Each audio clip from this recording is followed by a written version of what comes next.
ঢাকা শহরের চিরচেনা রূপটা বৃষ্টির দিনে আরও বেশি রূপক হয়ে ওঠে, বিশেষ করে আষাঢ়ের এই মেঘলা সন্ধ্যায় যখন আকাশ ভেঙে বৃষ্টি নামে। তখন পিচতলা রাজপথে জ্যাম, হেডলাইটের হলুদ আলো আর নিয়নের প্রতিফলনের পুরো শহরটাকে একটা বিশাল মনস্তাত্ত্বিক গোলকধাঁধার মতন মনে হয়। বৃষ্টির প্রতিটি ফোঁটা যেন নাগরিক কোলাহলের উপর একটা ভারী পর্দা টেনে দিতে চাইছে। গুলশানের এক অত্যন্ত অভিজাত এবং সুরক্ষিত রেস্তোরাঁ, দ্য ভেলভেট রুম। রেস্তোরাঁটি ভেতরে মৃদু আলো, হালকা ক্লাসিক্যাল মিউজিক আর দামি পারফিউমের সুবাসে এক কৃত্রিম এবং বিলাসবহুল শান্তি বজায় রাখছে। ঠিক মাঝখানে কাচঘেরা ভিআইপি কেবিনটিতে বসে আছে শহরের অন্যতম শীর্ষ রিয়েল এস্টেট কুইন এবং বিল্ডার জামিল আকবর। তার চওড়া মুখায়ব, দামি স্যুট আর আঙুলে হীরের আংটি তার সামাজিক প্রতিপত্তির কথা জানান দিচ্ছে। তবে এই অভিজাত্যের অন্তরালে যে এক অন্ধকার অপরাধ জগৎ লুকিয়ে আছে তা বাইরে কেউ জানে না। কেবিনের ঠিক বাইরে চারজন সশস্ত্র বডিগার্ড সতর্ক অবস্থায় দাঁড়িয়ে আছে। তাদের চোখ সারাক্ষণ চারিপাশে মানুষের উপর ঘুরছে। জামিল আকবর সাধারণত একা কোথাও যায় না এবং তার সুরক্ষার কোনো কমতি রাখেন না। তিনি টেবিলের ওপর রাখা তার আইপ্যাডে একটি নতুন প্রজেক্ট ব্লুপ্রিন্ট দেখছিলেন। ঠিক তখনই তার ব্যক্তিগত ফোনটি একটি মৃদু ভাইব্রেশন হলো। জামিল আকবর প্রথমে ভেবেছিলেন কিন্তু স্ক্রিনের দিকে তাকাতেই তার ভুরু কুঁচকে গেল। কোনো নাম্বার নেই, শুধু আননোন লেখা। তিনি কলটি রিসিভ করলেন না, বরং মেসেজের ইনবক্সে চেক করলেন। সেখানে একটি ফাইল এসেছে, মাত্র 4 সেকেন্ডে একটি এনক্রিপ্টেড ভিডিও ক্লিপ। তিনি ফাইলটি ক্লিক করলেন। ভিডিওটি চালু হতেই জামিল আকবরের হাতের আইপ্যাড টেবিলের উপর পড়ে গেল। তার কপাল বেয়ে ফোঁটা ফোঁটা ঠান্ডা ঘাম নেমে এলো। চওড়া মুখটা মুহূর্তেই ফ্যাকাশে হয়ে গেল। ভিডিওতে কোনো মানুষের মুখ নেই। সেখানে দেখা যাচ্ছে একটা জ্বলন্ত কাঠের বাড়ি, যার ভিতর থেকে একটা 12 বছরের শিশু কান্নার আওয়াজ আসছে। আর ব্যাকগ্রাউন্ডে দেখা যাচ্ছে 12 বছর আগে একটি ডায়েরির পাতা, যেখানে জামিল আকবরের নিজের হাতের সই স্পষ্ট। ভিডিওর ঠিক নিচে একটি টেক্সট মেসেজ ভেসে উঠল। রেস্তোরাঁর পিছনের নির্জন গলির মাথায় একটি কালো সেডান গাড়ি দাঁড়িয়ে আছে। লোকজন নিয়ে আসার ভুল করবেন না। যদি আপনারা আগামীকালের সকালে সূর্য দেখতে ইচ্ছে থাকে তবে একাকী আসুন। তোমাদের লোকজনের পাপের আয়ু ফুরিয়ে এসেছে। জামিল আকবর ধরফর করে আসন ছেড়ে উঠলেন। তার ভেতরে সমস্ত অহংকার আর ক্ষমতা যেন এই 4 সেকেন্ডের ভিডিওর কাছে ধূলিসাৎ হয়ে গেছে। অতীতের এক ভয়ঙ্কর ভূত তার সামনে এসে দাঁড়িয়েছে, যাকে তিনি বহু বছর আগে মৃত বলে ধরে নিয়েছিলেন। বডিগার্ডদের প্রধান রানা কেবিনের দরজা খুলে ভেতরে ঢুকলো। বসের মুখে এই অদ্ভুত পরিবর্তন দেখে সে কিছুটা ঘাবড়ে গেল। স্যার, কোনো সমস্যা? আপনার শরীর খারাপ লাগছে? আমরা কি গাড়ি রেডি করব? রানা অত্যন্ত বিনয়ের সাথে জিজ্ঞেস করলো। জামিল আকবর তার গলার টাইটা কিছুটা আলগা করলেন। তার শুকনো গলা দিয়ে ঠিক মতন আওয়াজ বের হচ্ছিল না। তিনি নিজেকে সামলে নিয়ে একটু কড়া গলায় বললেন, না, তোমরা এখানেই বসো, কেউ আমার সাথে আসবে না। আমি রেস্তোরাঁর পেছনের এক্সিট দিয়ে একটা জরুরি কাজে বাইরে যাচ্ছি। একজন বিশেষ বিদেশি ক্লায়েন্ট এসেছেন, তিনি একাকী দেখা করতে চান। ইটস অ্যান অর্ডার রানা, আমার পিছে কেউ এক কদমও বাড়াবে না। বডিগার্ডরা কিছুটা অবাক এবং সন্দিহান হলেও বসের এই কঠোর আদেশ অমান্য করার সাহস পেল না। জামিল আকবর দ্রুত পায়ে কেবিন থেকে বের হয়ে রেস্তোরাঁর পেছনে সার্ভিস রোড দিয়ে বাইরে গলিতে পা রাখলেন। বাইরে তখন মুষলধারে বৃষ্টি হচ্ছে। গলির ভেতরে সোডিয়াম লাইটের আলো বৃষ্টির ছাটে কাঁপছে। জামিল আকবর ছাতা ছাড়াই বৃষ্টির মধ্যে হাঁটতে লাগলেন।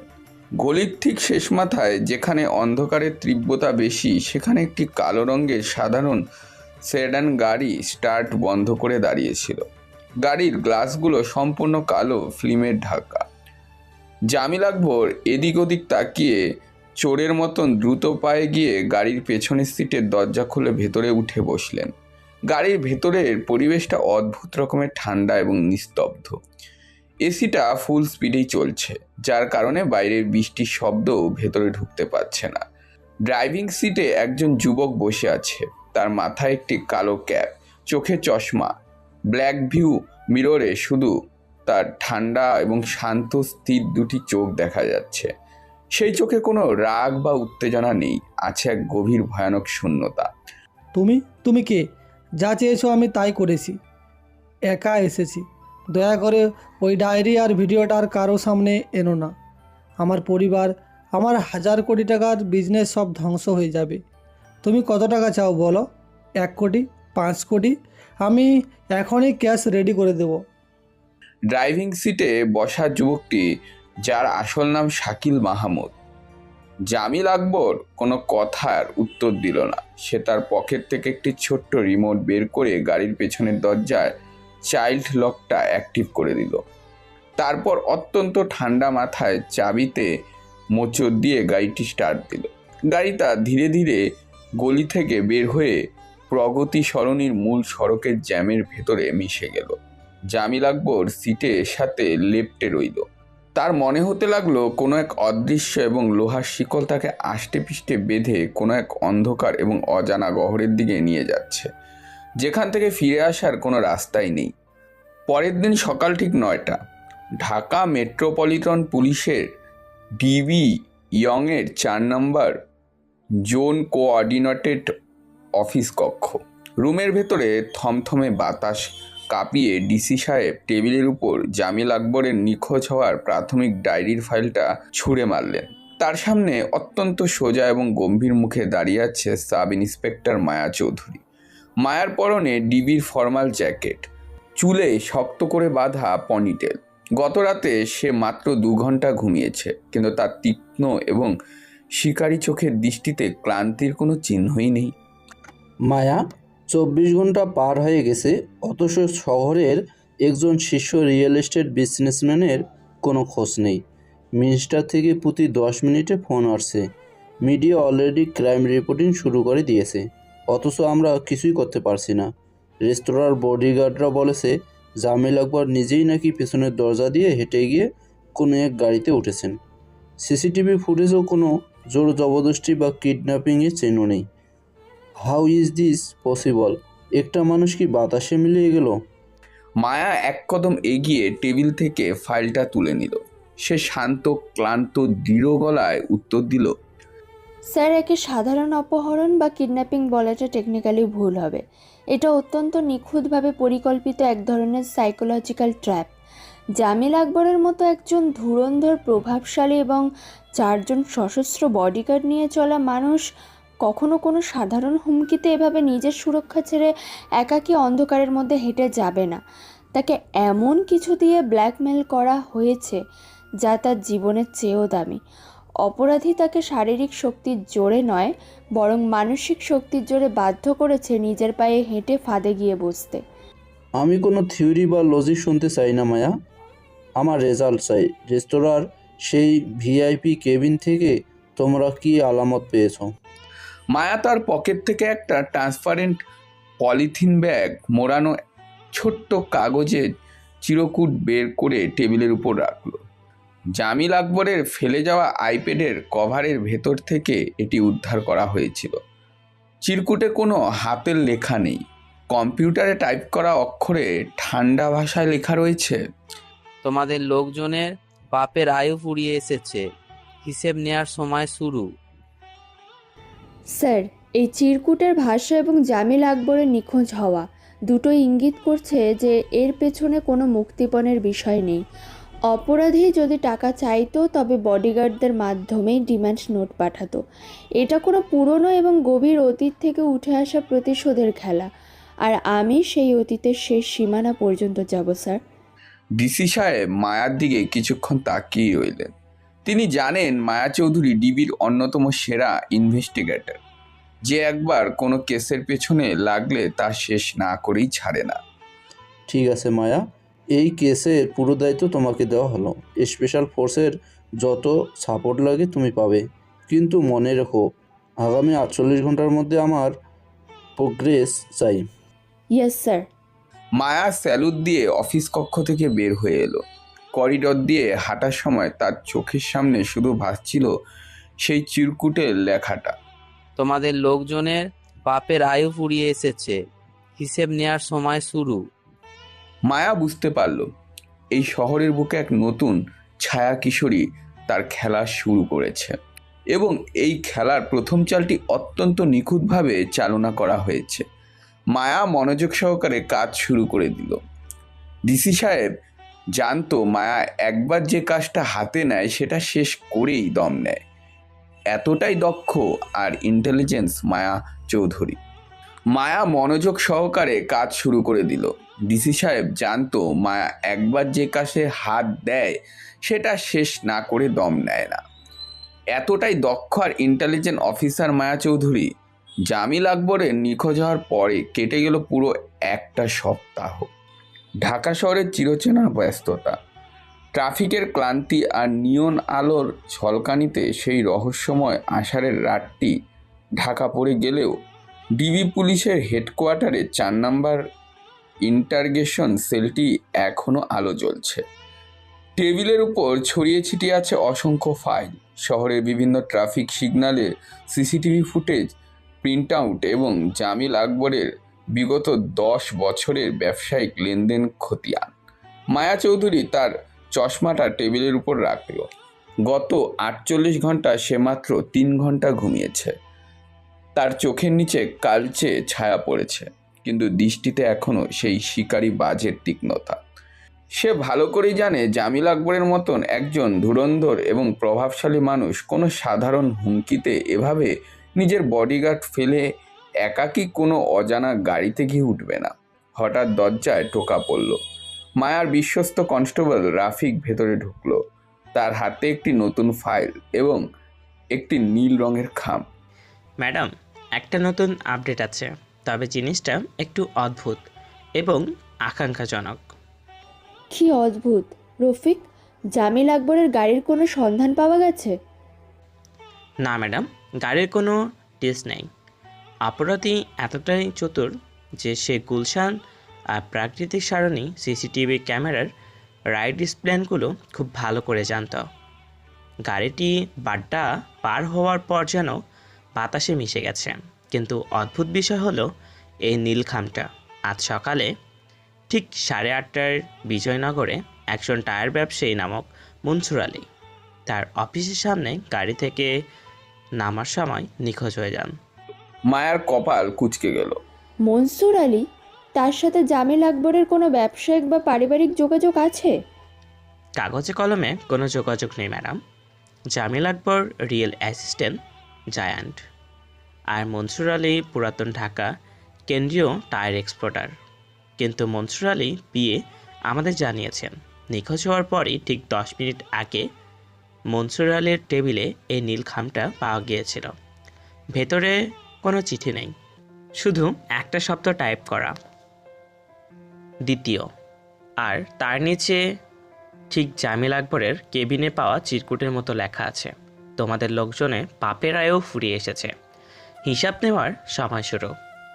মায়ার নীল খামটা হাতে নিল। কাগজের টেক্সচারটা খুব সাধারণ, যে কোনো সাধারণ স্টেশনারি দোকানেতেই এটা পাওয়া যায়। অপরাধী ইচ্ছে করেই এমন কিছু ব্যবহার করেছে যা দিয়ে তাকে ট্র্যাক করা অসম্ভব।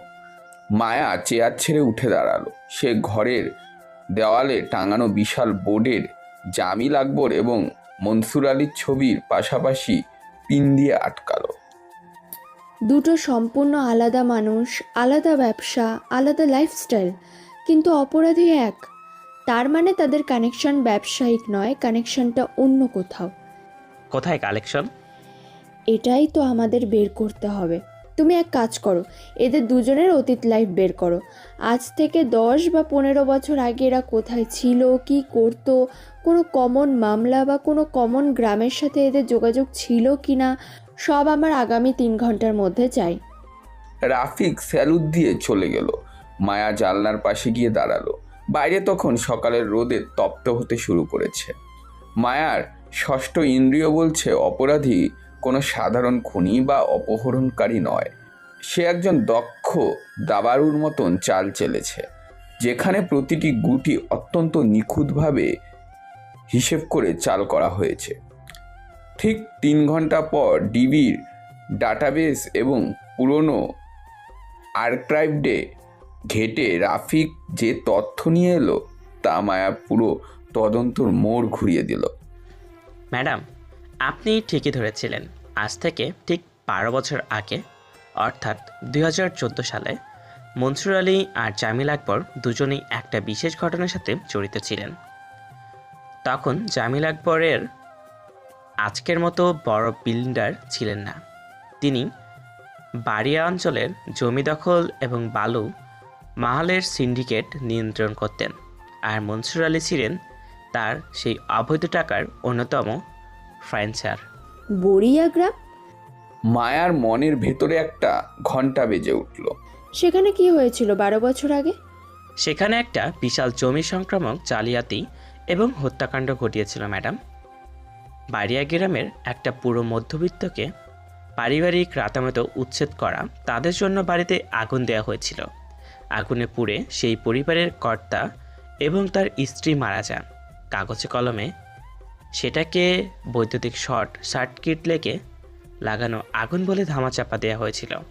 তখনকার লোকাল পুলিশ জামিল আকবরের পকেটে ছিল, তাই কোনো চার্জশিট হয়নি। কিন্তু সেই আগুনে পড়ে যাওয়া দম্পতির একটা 12 বছরের ছেলে ছিল, তার নাম ছিল শাকিল মাহমুদ। মায়া ফাইলের পাতা উল্টাতে লাগলো। বেরিয়া গ্রামে সেই আগুন পোড়া বাড়ি, সাদা কালো ছবিগুলো দেখে তার বুকের ভেতরটা কেঁপে উঠল। ক্ষমতার লোভে মানুষ কতটা নৃশংস হতে পারে এই ছবিগুলোই তার প্রমাণ। সেই ছেলেটার মানে শাকিল মাহমুদের কি হয়েছিল রফিক? সেটা তো সবচেয়ে বড় রহস্য ম্যাডাম। ঘটনার পর থেকে সেই ছেলেটার আর কোনো খবর পাওয়া যায়নি। লোকাল ইউনিয়ন পুলিশের রেকর্ড তাকে নিখোঁজ এবং পরবর্তীতে মৃত বলে ধারণ করা হয়েছিল। যদি সে বেঁচে থাকতো তবে আজ তার বয়স হতো 24 বা 25 বছর। মায়া বোর্ডের দিকে তাকালো। জামিল আকবর, মনসুর আলী এবং মাঝখানে 12 বছর আগের সেই অগ্নিকাণ্ড। বৃত্তটা সম্পূর্ণ হতে শুরু করেছে। মায়া ঠান্ডা গলায় বলল, সে মরেনি রফিক, সে বেঁচে আছে। 12 বছর ধরে সেই আগুনের প্রতিশোধ বুকে নিয়ে বড় হয়েছে। সে নিজেকে তৈরি করেছে, অপরাধীদের দুর্বলতা খুঁজে বের করেছে, আর এখন সে একে একে তাদের স্বীকার করছে। জামিল আকবর ছিল প্রথম, মনসুর আলী দ্বিতীয়, তার মানে এই তালিকায় আরও কেউ আছে। রফিক, বড়িয়া গ্রামের সে জালিয়াতির পেছনে আর তৃতীয় কোনো বড় মাথা ছিল? রাফিক ফাইলের শেষের পাতাটা উল্টে দেখল। হ্যাঁ ম্যাডাম, ছিল। সে জালিয়াতির পেছনে আসল মাস্টারমাইন্ড ছিল জামিল, আর মনসুরকে ব্যবহার করে বাড়িয়াপাড়া পুরো চরের জমি নিজের নামে লিখিয়ে নিয়েছিল। সেই হলো আরমান আলী, যাকে সবাই আরমান চেয়ারম্যান বলে চেনেন। বর্তমানে সে শহরের একজন শীর্ষ ভিআইপি, বড় ডিভিস্টেড এবং রাজনৈতিকভাবে অত্যন্ত প্রভাবশালী ব্যক্তি। মায়া একটা দীর্ঘশ্বাস ফেলল। আরমান আলী, এই নামটায় হাত দেওয়া মানে পুরো ডিপার্টমেন্টে আগুন লাগিয়ে দেওয়া। কিন্তু মায়া পিছু হাঁটার পাত্র নয়। আমাদের আরমান আলীর ওপর নজর রাখতে হবে, কিন্তু তার আগে আমাদের এই শাকিল মাহমুদকে খুঁজতে হবে। 12 বছর ধরে নিখোঁজ একটা ছেলে হঠাৎ শহরে ফিরে এসে এত বড় সিন্ডিকেটের চোখে ধুলো দিয়ে একের পর এক অপহরণ করছে। তার মানে সে এই শহরেরই কোথাও ছদ্মবেশে লুকিয়ে আছে, এমন কোনো জায়গা যেখানে সে সবার চোখের সামনে থাকে অথচ কেউ তাকে সন্দেহ করে না। মায়া টেবিল থেকে তার পার্স আর গাড়ির চাবিটা তুলে নিল। রফিক, মনসুর আলী নিখোঁজ হওয়ার স্পটের আশেপাশের 5 কিলোমিটারের সব সিসিটিভি ফুটেজ আবার চেক করো, বিশেষ করে কোনো পুরনো লাইব্রেরি, বুকশপ বা আইটি সেন্টারের সিসিটিভি। আমার কেন যেন মনে হচ্ছে অপরাধী এমন কোনো পেশার আড়ালে আছে যা তাকে শান্ত এবং চিন্তাশীল থাকার সুযোগ দেয়। Yes madam. দুপুর 2:30টা। মায়া তার ব্যক্তিগত গাড়ি নিয়ে পুরান ঢাকা এবং বিজয়নগরের সংযোগস্থলের গলিগুলো ঘুরছিল। এলাকাটা একটু ছিমছাম, চারিদিকে পুরনো জরাজীর্ণ দালান আর কিছু প্রাচীন বইয়ের দোকান। মনসুর আলীর অফিস থেকে ঠিক 3 গলির পরে একটা পুরনো দোতলার ভবনের নিচে একটা সাইনবোর্ডে মায়ার নজর কাড়ল, অক্ষরমালা বুকশপ ও লাইব্রেরি। দোকানটি বেশ প্রাচীন, বাইরে থেকে দেখলেই একটা শান্ত নিরিবিলি আমেজ পাওয়া যায়। মায়া গাড়িটা একটু দূরে পার্ক করে পায়ে হেঁটে দোকানটির দিকে এগিয়ে গেল। দোকানের দরজায় একটা ছোট্ট পিতলের ঘণ্টা ঝুলছে, যা ভেতরে ঢোকার সাথে সাথে মৃদু শব্দে বেজে উঠল। ভেতরের পরিবেশটা বেশ চমৎকার, চারিদিকে থাকে থাকে সাজানো পুরানো এবং নতুন বই। কাঠের আলমারিগুলো সুবাস আর কাগজের গন্ধ মিলে এক অন্যরকমের আবহ তৈরি করেছে।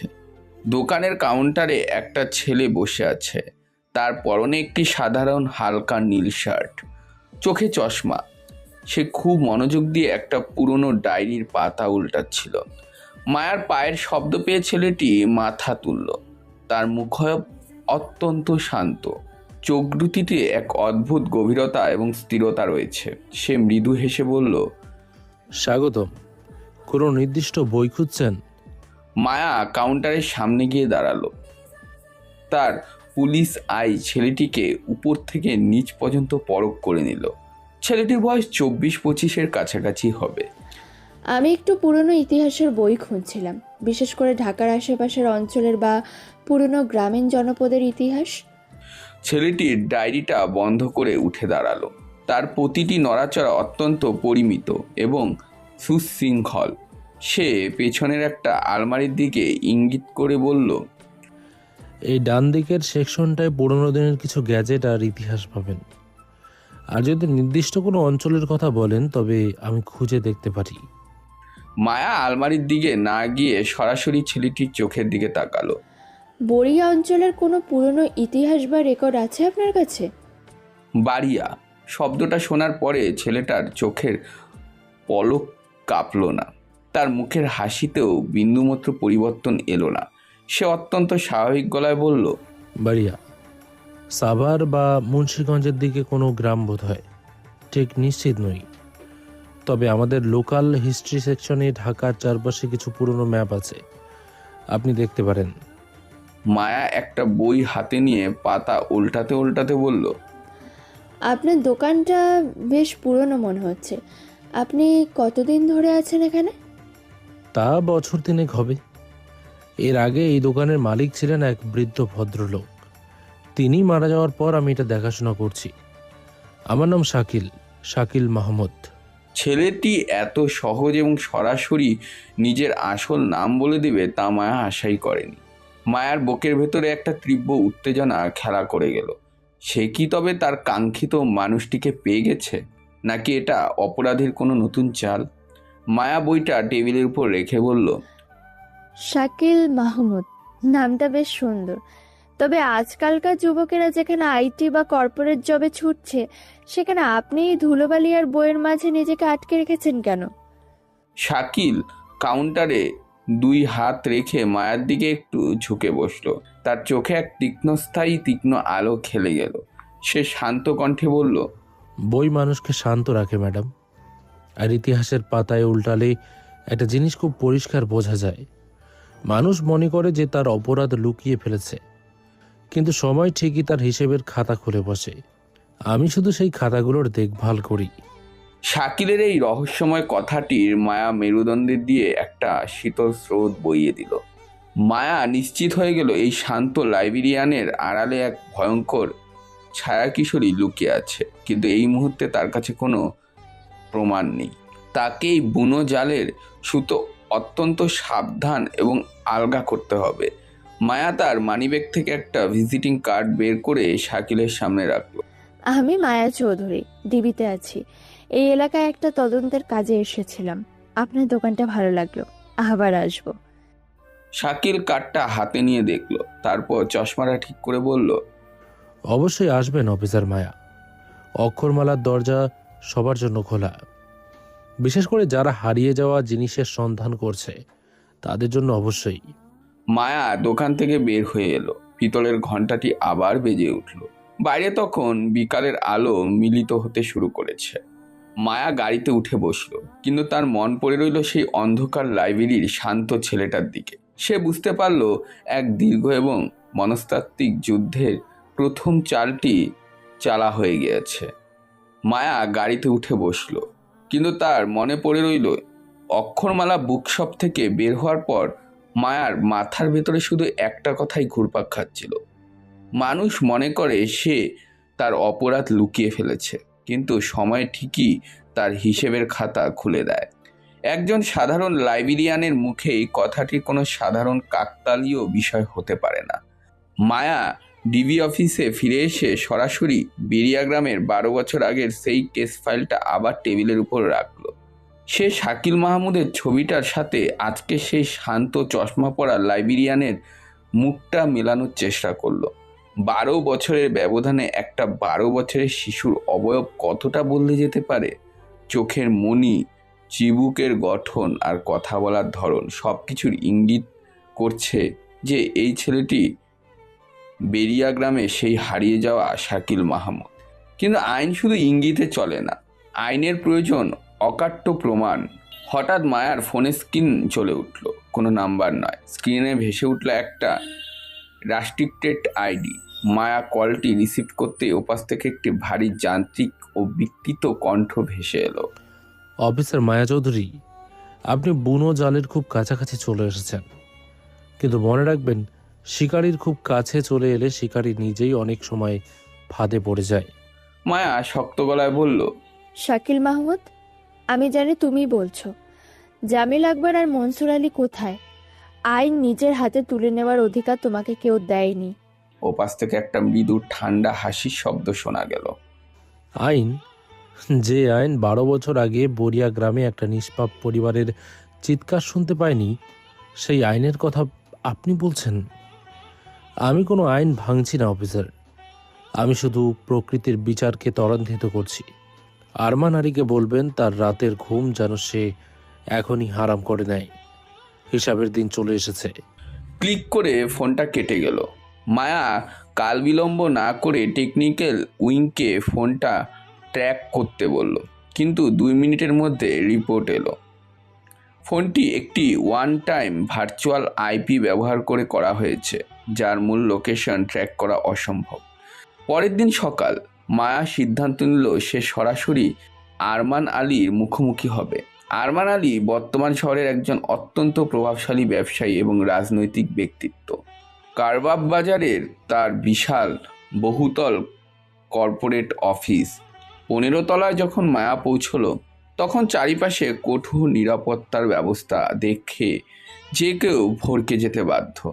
আরমান আলীর বিশাল এয়ার কন্ডিশন কেবিনে প্রবেশ করতেই দেখা গেল তিনি একটি দামি সোফায় বসে চুরুট ফুঁকাচ্ছেন। তার মুখে এক ধরনের কৃত্রিম ভদ্রতা এবং আভিজাত্যের ছোঁয়া। আরমান আলী মুখে চওড়া হাসি নিয়ে বলল, আসুন অফিসার মায়া, ডিবি থেকে হঠাৎ আমার কাছে কোনো বিশেষ সাহায্য লাগবে? মায়া সোজা তার সামনে চেয়ারে বসলো এবং জামিল আকবর ও মনসুর আলী ছবি দুটো টেবিলের উপর রাখলো। এই দুজনকে আপনি নিশ্চয়ই চেনেন, আরমান সাহেব। আরমান আলী ছবি দুটোর দিকে তাকিয়ে এক মুহূর্তের জন্য থামলেন, তারপর চুরিটের ধোঁয়া ছেড়ে বললেন, হ্যাঁ, জামিল তো রিয়েল অ্যাসেস্টের লোক, মাঝে মধ্যে ব্যবসায়িক দেখা দেখি হতো। আর মনসুর আলীকেও চিনি, শুনেছি তারা দুজনেই নিখোঁজ, কিন্তু তাদের সাথে আমার কি সম্পর্ক? সম্পর্কটা 12 বছর আগের, বরিয়া গ্রামে। মায়া ঠান্ডা চোখে আরমান আলীর মুখের প্রতি পেশির পরিবর্তন লক্ষ্য করতে করতে বলল, জমি জালিয়াতি, বালু মহালের সিন্ডিকেট এবং একটি পরিবারের অগ্নিকাণ্ডে মৃত্যু, যার পেছনে জামিল ও মনসুর সরাসরি জড়িত ছিল। আর সেই ঘটনার মাস্টার মাইন্ড ছিলেন আপনি। আরমান আলীর মুখের হাসিটা এক নিমিষে ভ্যানিশ হয়ে গেল। তার চোখ দুটো হিংস্র পশুর মতন ছোট হয়ে এলো। তিনি টেবিলের উপর ঝুঁকে এসে নিচু কিন্তু ধারালো গলায় বলল, অফিসার মায়া, অতীতে কি হয়েছে না হয়েছে তা নিয়ে ঘাটাঘাটি করার অধিকার আপনাকে কে দিয়েছে? আমার বিরুদ্ধে কোনো প্রমাণ আছে আপনার কাছে? যদি না থাকে তবে মুখ সামলে কথা বলুন। 1 মিনিটে আপনার এই ডিবির চাকরি আমি খেয়ে নিতে পারি। মায়া বিন্দুমাত্র ভয় না পেয়ে উঠে দাঁড়ালো। হুমকি দিয়ে মায়া চৌধুরীকে দমানো যায় না আরমান সাহেব। আমি আপনাকে সাবধান করতে এসেছি। জামিল আকবর ছিল প্রথম, মনসুর আলী ছিল দ্বিতীয়। আপনার টেবিলে খুব শীঘ্রই একটি নীল খাম আসতে চলেছে, যেখানে লেখা থাকবে তৃতীয়। বড়িয়া গ্রামের সেই আগুনে বেঁচে যাওয়া ছেলেটি শাকিল মাহমুদ ফিরে এসেছে। সে আপনার অতীত পাপের হিসাব নিতে আসছে। শাকিল মাহমুদ নামটা শোনা মাত্রই আরমান আলীর হাতের চুরুটটা সামান্য কেঁপে উঠল। তার কপালের চামড়া কুঁচকে গেল। মায়া আর এক মুহূর্ত সেখানে না দাঁড়িয়ে কেবিন থেকে বের হয়ে গেল। সে বুঝতে পারলো আরমান আলীর ভেতরের ভয়টা সে জাগিয়ে তুলতে পেরেছে। আর একজন ভয় পাওয়ার অপরাধী সবসময় ভুল চাল চালবেই। সেদিন গভীর রাত, ঘড়িতে তখন রাত 1:30। পুরো শহর যখন ঘুমে বিভোর, তখন বিজয়নগরের সেই জরাজীর্ণ গলিটার মাথায় মায়া দাঁড়িয়ে হেডলাইট বন্ধ করে দাঁড়িয়েছিল। মায়া গাড়ি থেকে নেমে নিঃশব্দে অক্ষরমালা বুকশপের দিকে এগিয়ে গেল। দোকানটি সম্পূর্ণ বন্ধ, কিন্তু দোতলার ছোট্ট জানলাটা দিয়ে হালকা একটু আলো আভা বাইরে আসছে। মায়া ভবনের পেছনের পুরনো লোহার সিঁড়ি বেয়ে আস্তে আস্তে দোতলার বারান্দায় উঠে এলো। দরজাটা লক করা ছিল না। সামান্য ধাক্কা দিতেই তা ক্যাচ ক্যাচ শব্দে খুলে গেল। ভেতরের ঘরটি অত্যন্ত সাধারণ। একটি কাঠের খাট, কিছু বইয়ের থাক, আর মাঝে একটা বড় টেবিল। টেবিলের উপর একটি ল্যাপটপ খোলা এবং তার চারিপাশে বড়িয়া গ্রামের 12 বছর আগের ম্যাপ। জামিল আকবর ও মনসুর আলী দৈনন্দিন রুটিনের চার্ট পিন দিয়ে আটকানো। ঘরের এক কোণে অন্ধকারের মধ্যে একটি চেয়ারে শান্তভাবে বসেছিল শাকিল মাহমুদ। তার চোখের সেই চশমা, কিন্তু হাতে কোনো বই ছিল না, ছিল একটি টর্চ লাইট। শাকিল অন্ধকারের মধ্য থেকেই শান্ত গলায় বলল। সে উঠে এসে টেবিলের ল্যাম্পটা জ্বেলে দিল। মায়া তার কোমরের পিস্তলে হাত রেখে বলল, শাকিল মাহমুদ, তুমি ধরা পড়ে গেছো। তোমার ল্যাপটপ এবং এই ঘরের ভেতরে সবকিছু প্রমাণ করে যে জামিল আকবর এবং মনসুর আলীকে তুমি অপহরণ করেছো। Just surrender. শাকিল একটু হাসলো। সে মায়ার পিস্তলের দিকে তাকিয়ে বিন্দুমাত্র বিচলিত হলো না। সে টেবিলের উপর থেকে একটা ফাইল মায়ার দিকে এগিয়ে দিয়ে বলল, গ্রেপ্তার তো করবেনই ম্যাডাম, কিন্তু তার আগে এই ফাইলটা একটু দেখুন। এটা জামিল আকবর এবং মনসুর আলীর স্বীকারোক্তি। মায়া ফাইলটা খুলে স্তব্ধ হয়ে গেল। ভেতরে পেন ড্রাইভের সাথে কিছু কাগজ ছিল, যেখানে জামিল ও মনসুর আলীর সই করা জবানবন্দি লেখা রয়েছে। তারা স্বীকার করছে যে আরমান আলী চেয়ারম্যানের নির্দেশে কিভাবে তারা বাড়িয়া গ্রামের নিরীহ মানুষদের হত্যা করেছে, কিভাবে তারা শুধু জমি নয় বরং হাসপাতালের জরুরি ঔষধের নামে বিষাক্ত ও নকল ঔষধের চালান পাচার করত। তারা কোথায় আছে শাকিল? তারা একটি নিরাপদ জায়গায় আইনের হেফাজতের জন্য অপেক্ষা করছে ম্যাডাম। শাকিল মায়ার খুব কাছে এসে দাঁড়ালো। তার চোখে কোনো অপরাধী হিংস্রতা ছিল না, ছিল এক গভীর বিষাদ। আমি তাদের মারিনি। আমি তাদের দিয়ে আরমান আলীর বিরুদ্ধে সমস্ত অকাট্য প্রমাণ লিখিয়ে নিয়েছি। আমি আইন নিজের হাতে নিতে চাইনি, কিন্তু আইনকে তার কাজ করতে বাধ্য করতে চাই। আরমান আলী এতটাই শক্তিশালী যে সাধারণ উপায়ে তাকে ছোঁয়া যাবে না। তাই আমাকে এই মনস্তাত্ত্বিক খেলাটা খেলতে হয়েছে। মায়া এক বিশাল নৈতিক দ্বন্দ্বে পড়ে গেল।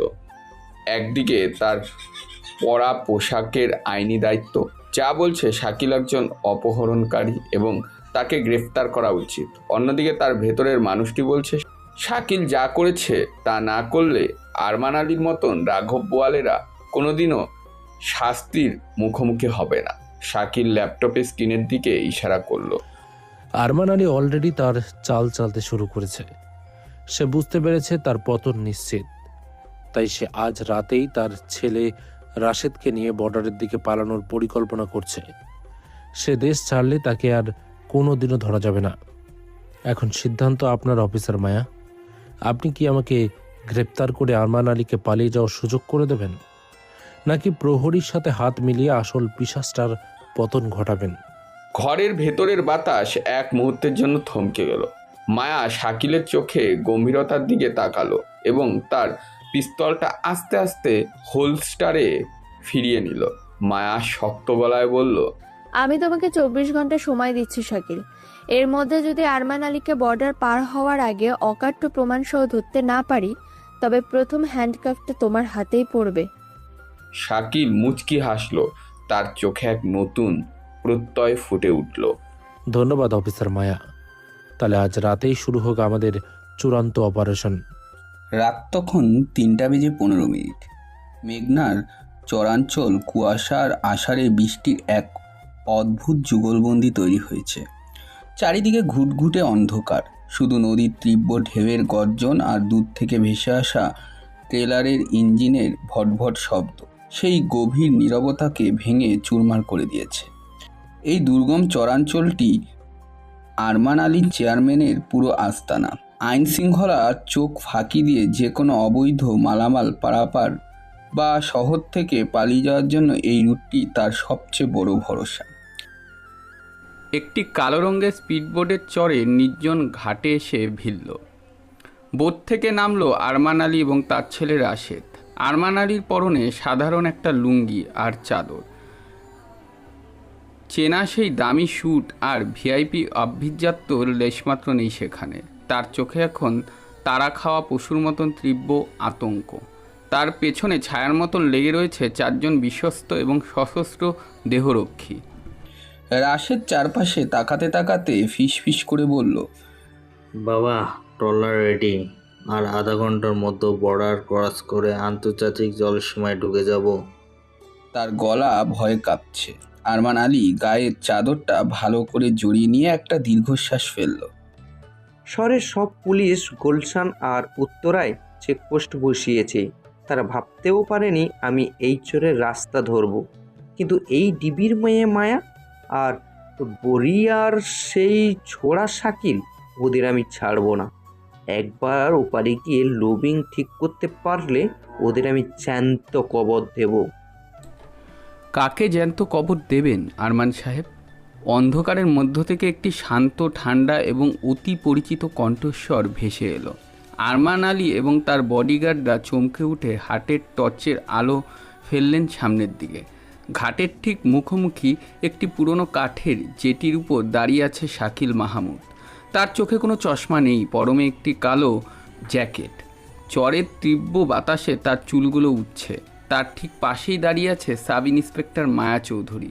তার ডান হাতে ধরা একটি 9mm পিস্তল, যা সরাসরি আরমান আলীর বুক বরাবর নিশানা করা। আরমান আলীর বডিগার্ডরা মুহূর্তের মধ্যেই তাদের অস্ত্র উঁচিয়ে ধরল। পরিস্থিতি 1 সেকেন্ডের মধ্যে বারুদের স্তূপে রূপ নিল। সামান্য একটা ভুলের কারণে এখানে গঙ্গারক্ত বয়ে যেতে পারে। আরমান আলী তীব্র ক্রোধে ফেটে পড়লেন। তোরা এখানে কিভাবে আসলি? পুলিশ ফোর্স কোথায় মায়া? তুই একাই চড়ে আমার সাথে লড়তে এসেছিস? তোদের দুজনকে এখানেই মেরে নদীতে ভাসিয়ে দিলে কেউ কোনোদিন খোঁজও পাবে না। মায়া ঠোঁটের কোণায় এক চিলতে বাঁকা হাসি ফুটিয়ে বলল, ভুল করছেন আরমান সাহেব, আমি এখানে ডিবি অফিসার হিসেবে আসিনি। আমি এসেছি এই চরের একজন সাধারণ প্রহরী হিসেবে। আর আপনি ভাবছেন আপনার ট্রলার আপনাকে বাঁচাবে? আপনার ট্রলারে জিপিএস আর ফুয়েল লাইন দুটোই 1 ঘন্টা আগে অকেজো করে দেওয়া হয়েছে। রাশেদ দৌড়ে ট্রলারের ভেতরে গিয়ে পরীক্ষা করে এসে ফ্যাকাশে মুখে বলল, বাবা, ট্রলার স্টার্ট হচ্ছে না। জিপিএসও ট্র্যাকও ডেট। আরমান আলী এবার বুঝতে পারল যে তিনি এক নিখুঁত এবং মরণ ফাঁদে পা দিয়েছেন। তিনি শাকিলের দিকে তাকিয়ে হিংস্র গলায় বললেন, তুই বরিয়ার সেই ব্যাস্টার্ড শাকিল? 12 বছর আগে তোর মা বাপকে পুড়িয়ে মেরেছিলাম। সেই দিন তোকেও শেষ করা উচিত ছিল। শাকিল 1 কদম এগিয়ে এলো। তার চোখে কোনো রাগ বা উত্তেজনা ছিল না, ছিল এক জমাটবদ্ধ বরফের মতন শীতলতা। হ্যাঁ আরমান আলী, আমি বড়িয়া গ্রামের সেই আগুনে বেঁচে যাওয়া শাকিল মাহমুদ। 12 বছর ধরে আমি প্রতিটা দিন, প্রতিটা সেকেন্ড বেঁচে আছি শুধু আজকের এই রাতটার জন্য। জামিল, আকবর আর মনসুর আলী অলরেডি তাদের পাপের কথা স্বীকার করে ডিবির সেফ হাউসে বন্দি আছে। বাকি আছেন শুধু আপনি। তোরা কি পাগল হয়ে গেছিস? সাধারণ একটা গ্রামের ছেলে হয়ে আমায় গ্রেপ্তার করবি? প্রমাণ থাকলে আহিন কাউকে ছাড়বে না। প্রমাণ? কিসের প্রমাণ? তোদের এই ফাঁকা বুলি আদালতে টিকবে না। আরমান আলীর বিরুদ্ধে প্রমাণ বের করা এতটাও সোজা নয়। শাকিল তার জ্যাকেটের পকেট থেকে একটা ছোট্ট ডিভাইস বের করলো, যার উপর একটি লাল আলো জ্বলছিল। আদালতের চিন্তা আপনাকে করতে হবে না।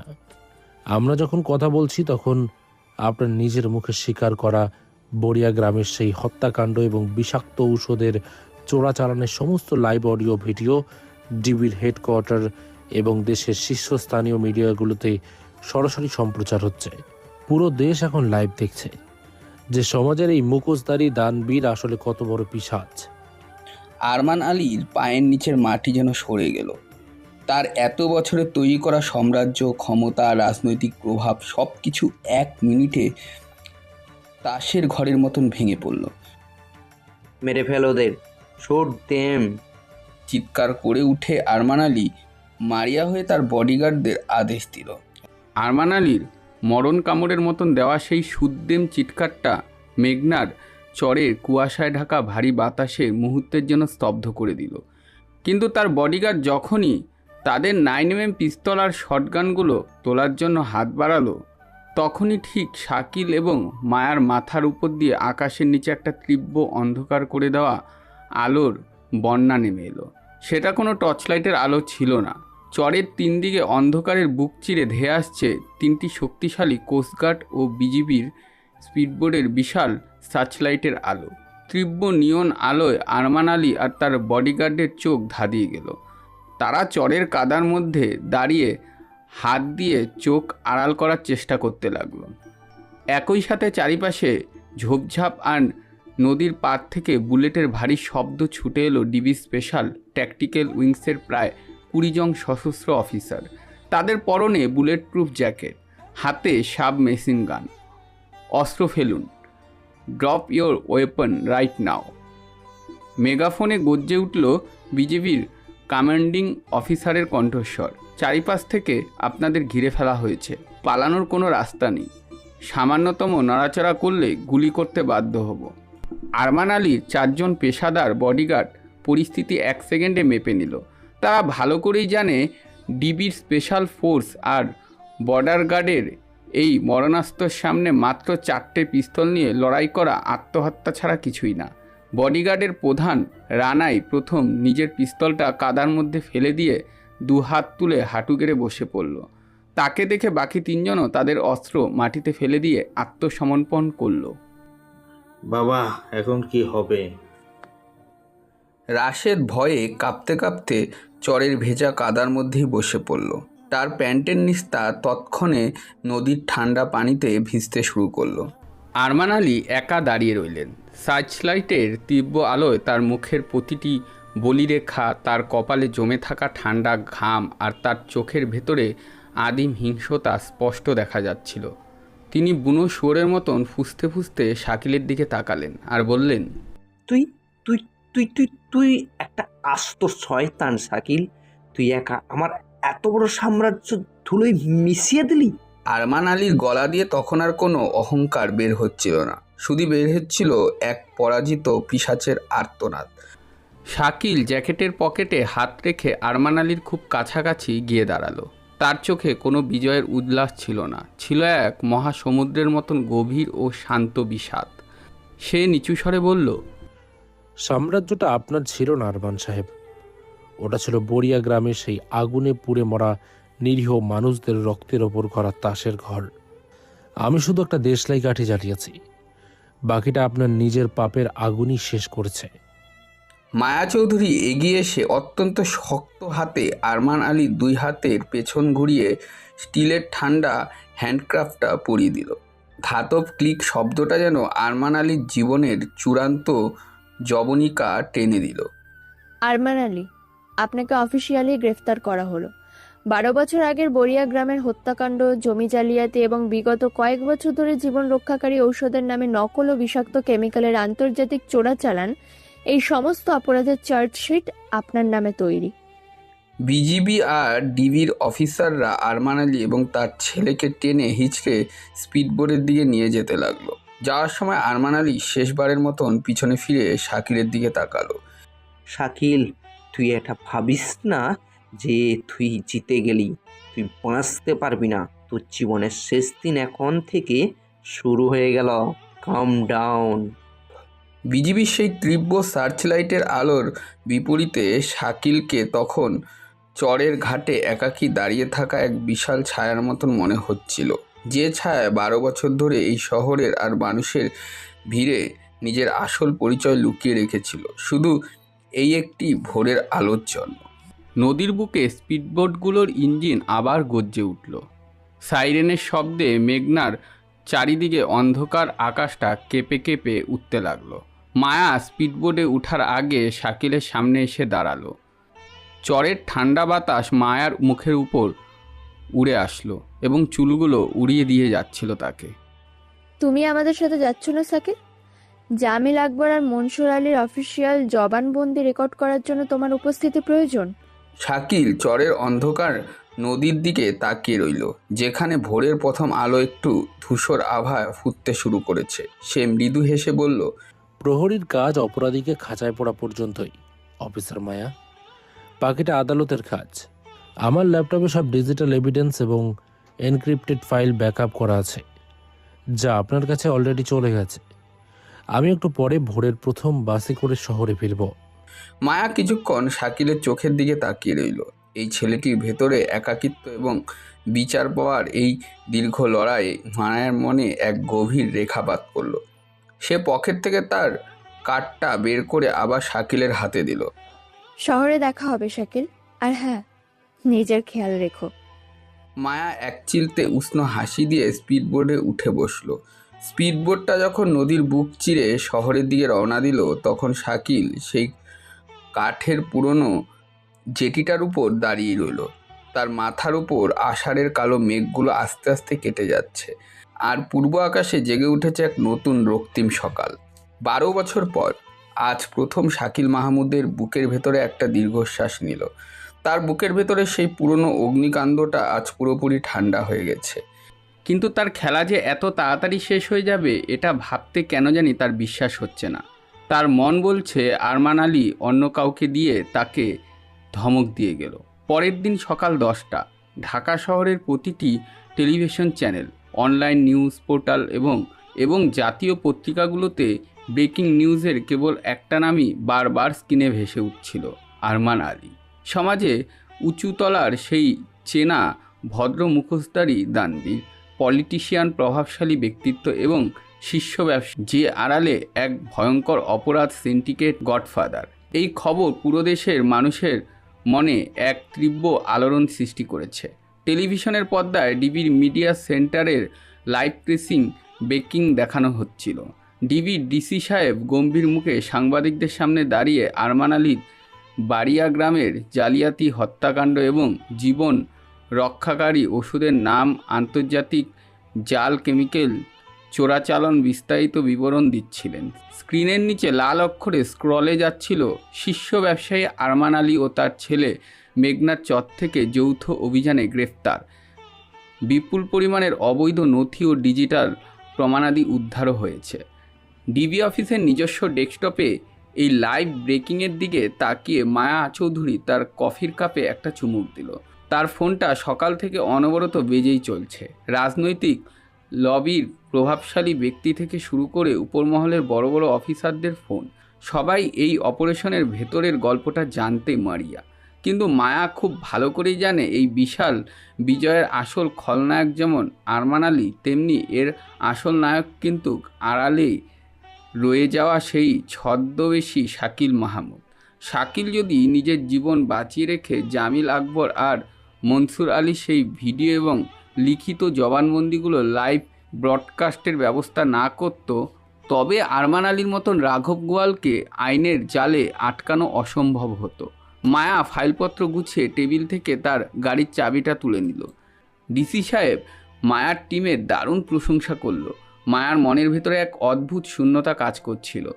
সে ভালো করেই জানে আরমান আলী গ্রেফতার হলে আইনগতভাবে শাকিল মাহমুদের জামিন ও মনসুর আলীকে আটকে রাখার বিষয়টি এখনও পুরোপুরি মিটে যায়নি।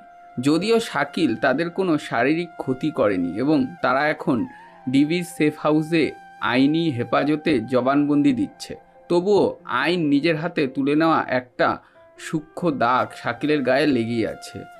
বেলা 12টা। বিজয়নগরে সেই জরাচীর্ণ গলিটায় তখন দুপুরের তপ্ত রোদ এসে পড়েছে।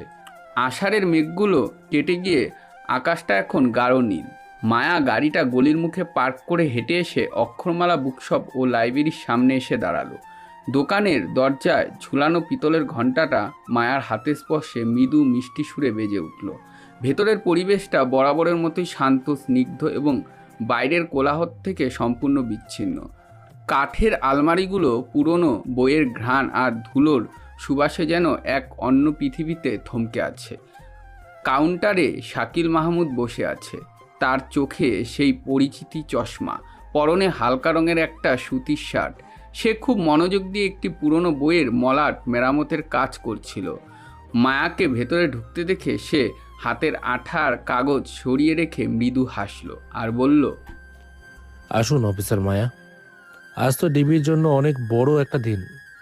পুরো শহরের টক অফ দ্য টাউন এখন আপনাদের টিম। শাকিল অত্যন্ত স্বাভাবিক এবং শান্ত গলায় বলল, যেন গতরাতের মেঘনার চরের সেই শ্বাসরুদ্ধকর অপারেশনের সাথে তার দূর দূরান্তের কোনো যোগাযোগই নেই। মায়া কাউন্টারের সামনে এসে দাঁড়ালো এবং দুই হাত টেবিলের উপর রেখে শাকিলের চোখের দিকে তাকালো এবং বলল, শহরের টপ অফ দ্য টাউন আমরা নই শাকিল, আসল টপ অফ দ্য টাউন আপনি। আপনি যেভাবে আরমান আলীর লাইভ কনফেশন মিডিয়াতে ছড়িয়ে দিয়েছেন, তাতে আমাদের ডিপার্টমেন্টের ওপর থেকে বড় বড় রাজনৈতিক চাপগুলো এক নিমেষে কর্পূরের মতো উড়ে গেছে। পুরো দেশ এখন আরমান আলীর ফাঁসি যাচ্ছে। শাকিল চশমাটা নাক থেকে খুলে টেবিলের উপর রাখলো। তার চোখে সেই দীর্ঘ 12 বছরে জমে থাকা বরফ শীতল ক্লান্তি যেন আজ অনেকটাই হালকা হচ্ছে। সে বলল, আমি শুধু চেয়েছিলাম সত্যটা সবার সামনে আসুক ম্যাডাম। বড়িয়া গ্রামের চরে যখন আমার মা বাবা আগুনে পুড়ে মারা যান, তখন লোকাল পত্রিকাগুলোতে মাত্র 2 লাইনের একটা খবর এসেছিল, শর্ট সার্কিট থেকে অগ্নিকাণ্ড। আর যখন আরমান আলীর পুরো পাপের ইতিহাস কোটি কোটি মানুষের সামনে লাইভ দেখানো হচ্ছিল, তখন মনে হলো আমার মৃত মা বাবার আত্মা হয়তো একটু শান্তি পেয়েছে। মায়া একটা দীর্ঘশ্বাস ফেলে পকেট থেকে বেরিয়া গ্রামের সেই চরের জমির আইনি দলিলটা আবার শাকিলের সামনে বাড়িয়ে দিল। এটা এখন অফিসিয়ালি তোমার শাকিল। আরমান আলীর সমস্ত অবৈধ সম্পত্তি এখন বাজেয়াপ্ত করা হচ্ছে, আর বড়িয়ার চরের জমিগুলো আসল মালিকদের নামে ফেরত দেওয়া হচ্ছে। তুমি কি বড়িয়া গ্রামে ফিরে যাবে? শাকিল দলিলটার কাগজটার উপর হাত রাখলো। কাগজের স্পর্শে তার আঙুলগুলো সামান্য কেঁপে উঠল। সে কিছুক্ষণ চুপ থেকে জানলার বাইরে তাকালো, যেখান থেকে শহরের গলির ব্যস্ত মানুষের যাতায়াত দেখা যাচ্ছে। সে নিচু স্বরে বলল, বড়িয়া গ্রামে আমার অতীত পুরে ছাই হয়ে গেছে ম্যাডাম। সেখানে ফিরে যাওয়ার মতো এখন আর কেউ নেই। এই শহরটা অনেক নিষ্ঠুর। এখানে প্রতিদিন কত বড়িয়া গ্রাম ধ্বংস হয়ে যায় ক্ষমতার লোভে, কত নিরীহ মানুষের চিৎকার এই নিয়ন আলোর নিচে চাপা পড়ে যায়। আমি এই অক্ষরমালার আড়ালেই ভালো আছি। এখানে বসে আমি শুধু বই পড়ব না, শহরের প্রতিটা কোণায় ঘটে যাওয়া অন্যায়ের ওপর আমার প্রহরীর দৃষ্টিটা সজাগ রাখব। মায়ার ঠোঁটের কোণায় একটা মৃদু হাসি ফুটে উঠল। সে বুঝতে পারল শাকিল মাহমুদকে কোনো সাধারণ ফ্রেমে বা আইনের খাঁচায় বন্দি করা যাবে না। সে একজন স্বাধীন প্রহরী, যে সমাজের অন্ধ গলিগুলোতেও আলোর মশাল নিয়ে দাঁড়িয়ে থাকে। মায়া ঘুরে দাঁড়িয়ে দরজার দিকে পা বাড়ালো। পিতলের ঘণ্টাটার কাছে গিয়ে সে পেছনে ফিরে তাকালো আর বলল, আইনগতভাবে তোমার বিরুদ্ধে অপহরণের কোনো সুনির্দিষ্ট প্রমাণ জামিল বা মনসুর আলী দেয়নি। তারা নিজেদের বাঁচানোর জন্য উল্টো তোমার প্রশংসা করেছে। তাই আপাতত তুমি সম্পূর্ণ মুক্ত শাকিল। তবে মনে রেখো, মায়া চৌধুরীর নজর কিন্তু সবসময় এই অক্ষরমালার উপর থাকবে। শাকিল চশমাটা আবার চোখে পড়ে মুচকি হাসল। প্রহরীর ওপর প্রহরীর নজর থাকা তো ভালোই অফিসার মায়া। যে কোনো প্রয়োজনে অক্ষরমালার দরজা আপনার জন্য সব সময় খোলা। মায়া দোকান থেকে বের হয়ে এলো। দুপুরের তপ্ত রোদে পুরো শহরটা জ্বলজ্বল করছে। মায়ার মনে হলো আজ থেকে এই শহরের বাতাস কিছুটা হলেও হালকা, কিছুটা হলেও নিরাপদ।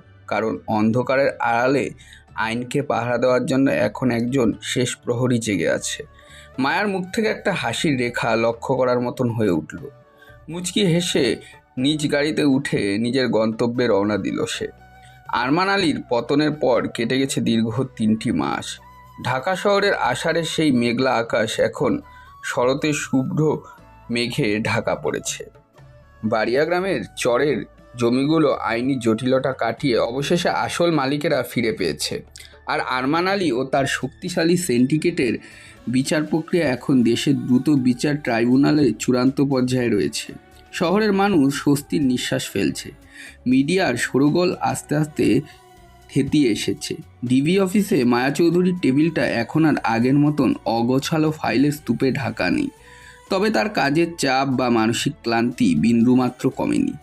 আজ সকালে ডেস্কে আসার পর থেকেই তার কম্পিউটারে হাই রেজুলেশন স্ক্রিনে একটা অদ্ভুত ও অত্যন্ত জটিল কেস ফাইল খোলা রয়েছে। এটা কোনো সাধারণ মার্ডার বা রাজনৈতিক দাঙ্গা বা প্রথাগত কিডন্যাপিংয়ের ঘটনা নয়। এটি একটি high profile corporate cyber crime এবং নিখোঁজ সংবাদ। দেশের অন্যতম দীর্ঘস্থানীয় আইটি এবং software firm Digital Defence Inc এর চিফ সিস্টেম আর্কিটেক্ট ও লিড ডেভেলপার ফাহিম আহমেদ গত 3 দিন ধরে রহস্যময়ভাবে নিখোঁজ হওয়ার ঠিক আগের রাতে ফাহিম আহমেদ তার ব্যক্তিগত ল্যাপটপ থেকে একটি বিশাল এনক্রিপ্টেড ডাটা ফাইল তার এক দূর সম্পর্কের কাজিনের ব্যক্তিগত মোবাইলে পাঠিয়েছিলেন। সেই কাজিন পেশায় একজন সাধারণ ফ্রিল্যান্সার গ্রাফিক ডিজাইনার, যার আইটি সিকিউরিটি নিয়ে কোনো ধারণাই নেই। কিন্তু অদ্ভুত ও আশঙ্কাজনক বিষয় হলো, সেই মেলটি সাকসেসফুলি হওয়ার ঠিক 45 মিনিটের মাথায় ফাহিমের অ্যাপার্টমেন্টের সিসিটিভি ক্যামেরার অকেজো হয়ে যায়। তার ব্যক্তিগত ফোনটি চিরকালের জন্য অফ হয়ে যায় এবং সে নিজে যেন আক্ষরিক অর্থেই বাতাসে মিলে যায়। মায়া তার ঠান্ডা হয়ে যাওয়া কফির কাপে একটা বড় চুমুক দিয়ে মাউসে স্ক্রল হুইলটা ঘোরাতে ফাইলটা খুঁটিয়ে দেখছিল। ফাহিমের সেই সাধারণ কাজিন ছেলেটি মোবাইলটি পাওয়ার পরেই কৌতূহলবশত যখনই ফাইলটি ডিক্রিপ্ট বা আনলক করার চেষ্টা করছে, তখনই তার লোকাল আইপি অ্যাড্রেসে একের পর এক অত্যন্ত শক্তিশালী সাইবার অ্যাটাক হতে শুরু করেছে। ডিবি ল্যাবের প্রাথমিক রিপোর্ট বলছে, এই আক্রমণগুলো কোনো সাধারণ হ্যাকারের তৈরি স্ক্রিপ্ট কিডি দিয়ে করা নয়। এগুলো অত্যন্ত চতুর এবং গ্রেড ম্যালওয়্যার বটেন্ট দিয়ে করা হয়েছে। মায়ার পুলিশি ষষ্ঠ ইন্দ্রিয় এবং দীর্ঘ কেরিয়ারের অভিজ্ঞতা বলছে, এই ইনক্রিপ্টেড ফাইল ভেতরে এমন কিছু digital blackmail document, transaction ledger বা ডেটাবেস ব্যাকআপ আছে, যা প্রকাশ পেলে দেশের বড় বড় কিছু কর্পোরেটের হাঙ্গর, ব্যাংকিং, ঋণের মাফিয়া এবং উচ্চপদস্থ প্রভাবশালী সরকারি কর্মকর্তাদের মুখোশ এক নিমিষে উন্মোচিত হয়ে যাবে।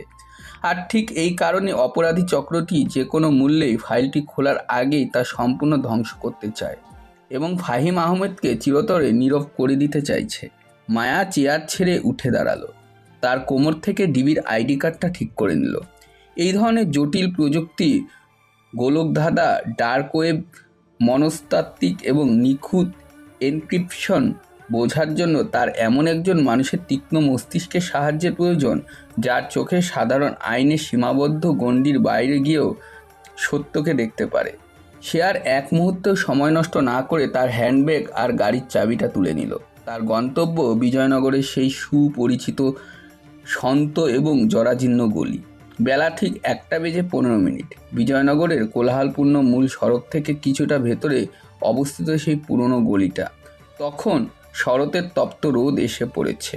অক্ষরমালা বুকশপ ও লাইব্রেরি এর কাঠের দরজায় হাত দিতেই ওপাশ থেকে ছোট পিতলের ঘণ্টিটা পরিচিত মিষ্টি ও স্নিগ্ধ সুরে বেজে উঠল। দোকানের ভেতরের পরিবেশটা বরাবরের মতোই শান্ত, মায়াবী এবং বাইরের ধুলোবালি এবং যান্ত্রিক কোলাহল থেকে সম্পূর্ণ বিচ্ছিন্ন। চারিদিকের কাঠের আলমারিগুলোতে থরে থরে সাজানো পুরনো এবং নতুন বইয়ের সুবাস আর হলদেটে কাগজের গন্ধ মিলে এক অদ্ভুত শান্তিময় আবহ তৈরি করে রেখেছে। দোকানের একদম শেষ মাথায় হালকা আলোর নিচে কাউন্টারে বসেছিল শাকিল মাহমুদ। তার চোখে সেই চেনা চশমা, পরনে একটি সাধারণ হালকা ধূসর রঙের সুতির শার্ট। সে খুব মনোযোগ দিয়ে একটি অত্যন্ত প্রাচীর ও পাতা ছিঁড়ে যাওয়া ইতিহাসের বইয়ের মলট মেরামতের কাজ করছিল। মায়াকে ভেতরে ঢুকতে দেখেই শাকিল তার হাতের আঠা ও বিশেষ কাগজগুলো একপাশে সরিয়ে রাখল।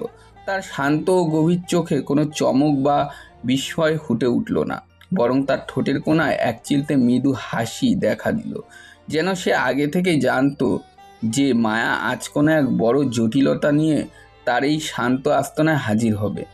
শাকিল তার চশমা নাকের উপরে একটু ঠিক করতে করতে অত্যন্ত ধীর এবং পরিমিতি গলায় বলল, আসুন অফিসার মায়া চৌধুরী। শরতের এই চমৎকার শান্ত দুপুরে ডিবি পুলিশের এই জরুরি আগমনী বার্তা ঠিক কী ইঙ্গিত করছে? মায়া সরাসরি কাউন্টারের সামনে এসে কাঠের চেয়ারটায় বসলো। সে কোনো ভনিতা না করে তার ব্যাগ থেকে ফাহিম আহমেদের নিখোঁজ হয়ে যাওয়া এবং সেই সাইবারের চুরির কেস ফাইলটা একটি প্রিন্ট আউট ও মেইলের সোর্স কোড কপি শাকিলের সামনে মেলে ধরল। মায়া গম্ভীর গলায় বলল, শহরের শান্তিপ্রিয় দিনগুলো বোধহয় আবার ফুরিয়ে এসেছে শাকিল। আরমান আলীর অধ্যায় আমরা শেষ করেছি ঠিকই, কিন্তু কর্পোরেট জগতের এক নতুন এবং অনেক বেশি চতুর অন্ধকারের সূত্রপাত হয়েছে। শাকিল কোনো কথা না বলে ফাইলটা নিজের দিকে টেনে নিল। তার দীর্ঘ এবং সরু আঙ্গুলগুলো একে একে ফাইলের পাতাগুলো উল্টাতে লাগলো। নিখোঁজ ফাহিম আহমেদের চশমা পরা সরল মুখায়ব, তার IT firm Digital Defence Inc এর কাজের বিবরণ এবং সেই ইনক্রিপ্টেড মেইলের জটিল হেডার কোডগুলোর ওপরে তার তীক্ষ্ণ দৃষ্টি বুলে গেল। শাকিলের শান্ত চোখের কোণাগুলো আস্তে আস্তে সংকুচিত হয়ে এলো, যা তার গভীর মনোযোগের লক্ষণ। শাকিল ফাইল থেকে মাথা না তুলে নিচু ও গম্ভীর স্বরে বলল, ফাহিম আহমেদ, আমি তাকে চিনি না, তবে আইটি সার্কেলে তার নাম শুনেছি। সে এই শহরের অন্যতম সেরা এবং জিনিয়াস ক্রিপ্টোগ্রাফি ও এনক্রিপশন এক্সপার্ট। সে যে ফার্মে কাজ করত তারা মূলত দেশের বড় বড় বেসরকারি ব্যাংক, ফিনান্সিয়াল ইনস্টিটিউট এবং সরকারি মেগা প্রজেক্টের কোর সিকিউরিটি সিস্টেম ও ফায়ারওয়াল ডিজাইন করে। এমন একজন মানুষ নিখোঁজ হওয়া এবং তার ব্যাকআপ ফাইল নিয়ে সবার অ্যাটাক হওয়া মানে ডার্ক ওয়েবের কোনো অত্যন্ত শক্তিশালী চক্র বা কোনো আন্তর্জাতিক কর্পোরেট জায়ান্ট এর পেছনে সরাসরি যুক্ত আছে। তুমি ঠিকই ধরেছো শাকিল। ফাহিম নিখোঁজ হওয়ার আগে যে ফাইলটা পাঠিয়েছে সেটা ডিক্রিপ্ট বা হ্যাক করার ক্ষমতা আমাদের ডিবির সাইবার ল্যাবের সাধারণ অফিসার বা হ্যাকারদের নেই। তারা যখনই ফাইলটার মেইন ডিরেক্টরিতে ঢোকার চেষ্টা করছে তখনই একটা সেলফ ডিস্ট্র্যাক্ট কমান্ড অ্যাক্টিভেট হয়ে যাচ্ছে। আর ফাহিমের সেই কাজিন ছেলেটি এখন আতঙ্কের চরম সীমায় পৌঁছে গা ঢাকা দিয়েছে, কারণ তার বাড়ির আশেপাশে অনবরত কিছু অদ্ভুত ডিজিটাল স্ক্যানার গাড়ি ও ফিজিক্যাল নজরদারি চালানো হচ্ছে। অপরাধীরা মরিয়া, তারা যে কোনো মূল্যে ওই ডাটা ধ্বংস করতে চায়। শাকিল ফাইলটা টেবিলের উপর রাখলো এবং তার চশমা খুলে পাশে রেখে মায়ার চোখের দিকে সরাসরি তাকালো। তার চোখে সেই চশমার আড়ালে থাকা প্রহরীর আদিম তীক্ষ্ণতা এবং স্থিরতা আবার ফিরে এসেছে। আপনি চান আমি এই ফাইলের ডিজিটাল এনক্রিপশন ভাঙি এবং ফাহিম আহমেদের মনস্তত্ত্বটা বোঝার চেষ্টা করি, তাই তো? হ্যাঁ শাকিল, আইন যেখানে প্রযুক্তির জটিলতা এবং কর্পোরেট ক্ষমতা দেয়ালের সামনে এসে থমকে যায়, সেখানে তোমার মতো প্রহরীর সূক্ষ্ম বুদ্ধিমত্তার সাইবার জ্ঞান প্রয়োজন। আমি জানতে চাই ওই ফাইলের ভেতরে ঠিক কি এমন ভয়ানক সত্য লুকিয়ে আছে যার জন্য একটা জীবন্ত মানুষকে এভাবে রাতের অন্ধকারে উধাও করে দেওয়া হলো। আর আমি এটা আজ রাতের মধ্যেই জানতে চাই। তোমার কেন মনে হলো যে এটা আমি করব? কারণ আরমান আলীর মাথার উপর বসে তাকে নাচানোর ব্যক্তিটা এই শহরে এখনো আছে। আমি জানি তুমি তোমার গ্রামের প্রতিশোধ নিতে চাও, কিন্তু এভাবে তাকে খুঁজে পাওয়া সম্ভব নয়। তুমি খবর কোথায় পেলে? যেদিন আমরা আরমান আলীকে অ্যারেস্ট করি সেদিন আরমান আলী আমাদের একটা ওয়ার্নিং দেয়, কিন্তু জয়ের উল্লাসে আমরা তেমন মনোযোগ দিইনি। তবে তার কিছুদিন পর আমি আবার আরমান আলীর কেস নিয়ে পড়াশোনা শুরু করি আর এটা জানতে পারি যে বড়িয়া গ্রামে বিশেষ কাজের জন্য মোট 4 জন গিয়েছিল। আমরা 3 জনকে অ্যারেস্ট করেছি, তার মানে আরও একজন আছে যে এদের উপর বসে আছে, কিন্তু খুব সাবধানে কাজ করে যাচ্ছে। আমিও জানতাম আমাদের গ্রামে মোট 3 জন গিয়েছিল পর্যটক হয়ে, কিন্তু সেই দিন আরমান আলীর কথায় আমার মনে হয় আরও একজন আছে তাদের দলে, যে এদের মাথা হয়ে বসে আছে। তুমি আমায় এই কেসে সাহায্য করো, আমি তোমার সব ধরনের সাহায্য করব। রাতের প্রহরী একাই কাজ করে, কারোর সাহায্যের প্রয়োজন হয় না। শহরে তেমনই অশান্তি ছড়িয়ে পড়ছে যেমন আরমান আলীর কারণে হয়েছিল। এবার তুমি অন্তত প্রহরী হয়েই সাহায্য করো। শাকিল কিছুক্ষণ সম্পূর্ণ চুপ করে রইল। দোকানের ভেতরের দেওয়াল ঘড়িটা টিকটিক শব্দ করে স্পষ্ট শোনা যাচ্ছিল। সে তার পেছনের ড্রয়ার থেকে নিজের কাস্টম বিল্ট ল্যাপটপটা বের করে টেবিলের উপর রাখল। মেইলের সোর্স কোডের বাইনারি কোডগুলোর দিকে তাকিয়ে তার আঙুলগুলো কিবোর্ডের উপর হালকা শব্দ তুলতে শুরু করলো। অফিসার মায়া ফাহিম আহমেদের এই কোডিংয়ের স্টাইল কোনো প্রথাগত সিকিউরিটি কোড নয়, এটা একটা বিশাল মনস্তাত্ত্বিক ধাঁধা বা ডিজিটাল লজিক ট্র্যাপ। ফাহিম ফাইলটা শুধু পাসওয়ার্ড দিয়ে লক করেনি, সেটার পেছনে একটা কাউন্টার অ্যাটাক ট্র্যাপ তৈরি করে গিয়েছে। আমরা যদি ভুল চাবি বা জোরপূর্বক কোনো ডিক্রিপশন সফটওয়্যার ব্যবহার করি তবে ফাইলটা পার্মানেন্ট ডিলিট হয়ে যাবে এবং ওপাশ থেকে মূল অপরাধীর কাছে সিগন্যাল চলে যাবে। আমাকে কয়েক ঘন্টা সময় দিন, আমি এর শেষ দেখে ছাড়ব। মায়া স্বস্তির দীর্ঘ নিঃশ্বাস ফেলল। সে ভালো করেই জানে শাকিল মাহমুদ যখন এই কেসের দায়িত্ব নিজের কাঁধে নিয়েছে তখন ডার্ক ওয়েবের বড় বড় শত্রুরা হোক না কেন তাদের মুখোশ উন্মোচিত হবে, আর বেশি সময় লাগবেও না। তাই এক নতুন মনস্তাত্ত্বিক কর্পোরেট ও সাইবার যুদ্ধের প্রথম চালটি অত্যন্ত নিখুঁতভাবে চালনা করা হলো অক্ষরমালার সেই শান্ত দুর্গে। রাত তখন গভীর, ঘড়ির কাঁটায় 1:15। ঢাকা শহরের চিরচেনা তীব্র ট্রাফিক এবং নাগরিক কোলাহল এখন সম্পূর্ণ শান্ত হয়ে এলেও সাইবার জগতের অন্ধকার গলিগুলো তখনও সবচেয়ে বেশি সক্রিয় হয়ে উঠেছে। অক্ষরমালা বুকশপ এর দোতলার সেই ছোট্ট এবং ছিনিমিনি ঘরটি তখন কোনো বাতি জ্বলছে না, শুধু শাকিলের কাস্টম বিল্ট ল্যাপটপের স্ক্রিনের তীব্র নীল আলো তার শান্ত মুখের উপর এসে পড়ল। তার চারিপাশে কাঠের টেবিলের উপর এবার কোনো বাড়িয়া গ্রামের পুরনো ম্যাপ বা কাগজের দলিল ছড়ানো ছিল না, বরং মনিটরের স্ক্রিনে তখন অনবরত স্ক্রল হয়ে যাচ্ছিল হাজার হাজার লাইনের বাইনারি কোড, এনক্রিপশন প্রোটোকল আর গ্লোবাল আইপি অ্যাড্রেসের ডিজিটাল ট্র্যাকিং ম্যাপ। শাকিল অত্যন্ত ঠান্ডা মাথায় চামচটা নাকের ওপর ভালো করে চেপে ধরে ফাহিম আহমেদের পাঠানো সেই রহস্যময় এনক্রিপ্টেড ফাইলটির সিকিউরিটি লোয়ারগুলো এক একটা করে সূক্ষ্মভাবে বিশ্লেষণ করছিল। প্রায় 2 ঘন্টা কোডিংয়ের গভীরে ডুবে থাকার পর সে বুঝতে পারল ফাহিম আহমেদ যে গাণিতিক অ্যালগোরিদম ব্যবহার করে এই ডাটা লক করেছে তা ভাঙতে হলে প্রথাগত কোনো হ্যাকিং বা ডিক্রিপশন সফটওয়্যারের কোনো কাজই আসবে না। ফাহিম একজন ক্রিপ্টোগ্রাফি জিনিয়াস হওয়ায় সে ফাইলের সুরক্ষা নিজের ব্যক্তিগত জীবনে কিছু মনস্তাত্ত্বিক লজিক বা ধাঁধা জুড়ে দিয়েছে, যা কেবল একজন চিন্তাশীল মানুষের পক্ষেই বোঝা সম্ভব। হঠাৎ করেই শাকিল ল্যাপটপের ডান কোণে একটি লাল রঙের ফায়ারওয়াল অ্যালার্ম মেসেজ দপ করে জ্বলে উঠল। Warning, external instruction detected, track IP activate. শাকিলের শান্ত চোখের মণি দুটো এক মুহূর্তের জন্য সংকুচিত হলো। তার আঙুলগুলো কিবোর্ডের ওপর ঝড়ের গতিতে চলতে লাগলো। ওপাশ থেকে কেউ একজন ডার্ক ওয়েবে অত্যন্ত শক্তিশালী প্রক্সি নেটওয়ার্ক ব্যবহার করে ওই মুহূর্তে শাকিলের লোকাল আইপি অ্যাড্রেস ট্র্যাক করার চেষ্টা করছে এবং তার সিস্টেমে একটি ভয়ানক মালওয়্যার পুশ করার জন্য অনবরত সাইবার অ্যাটাক চালাচ্ছে। এই ধরনের আক্রমণ কোনো সাধারণ হ্যাকারের কাজ হতে পারে না, এটি একটি সুসংগঠিত, পেশাদার এবং আন্তর্জাতিক মনের সাইবার ক্রাইম সিন্ডিকেটের সুপরিকল্পিত হামলা।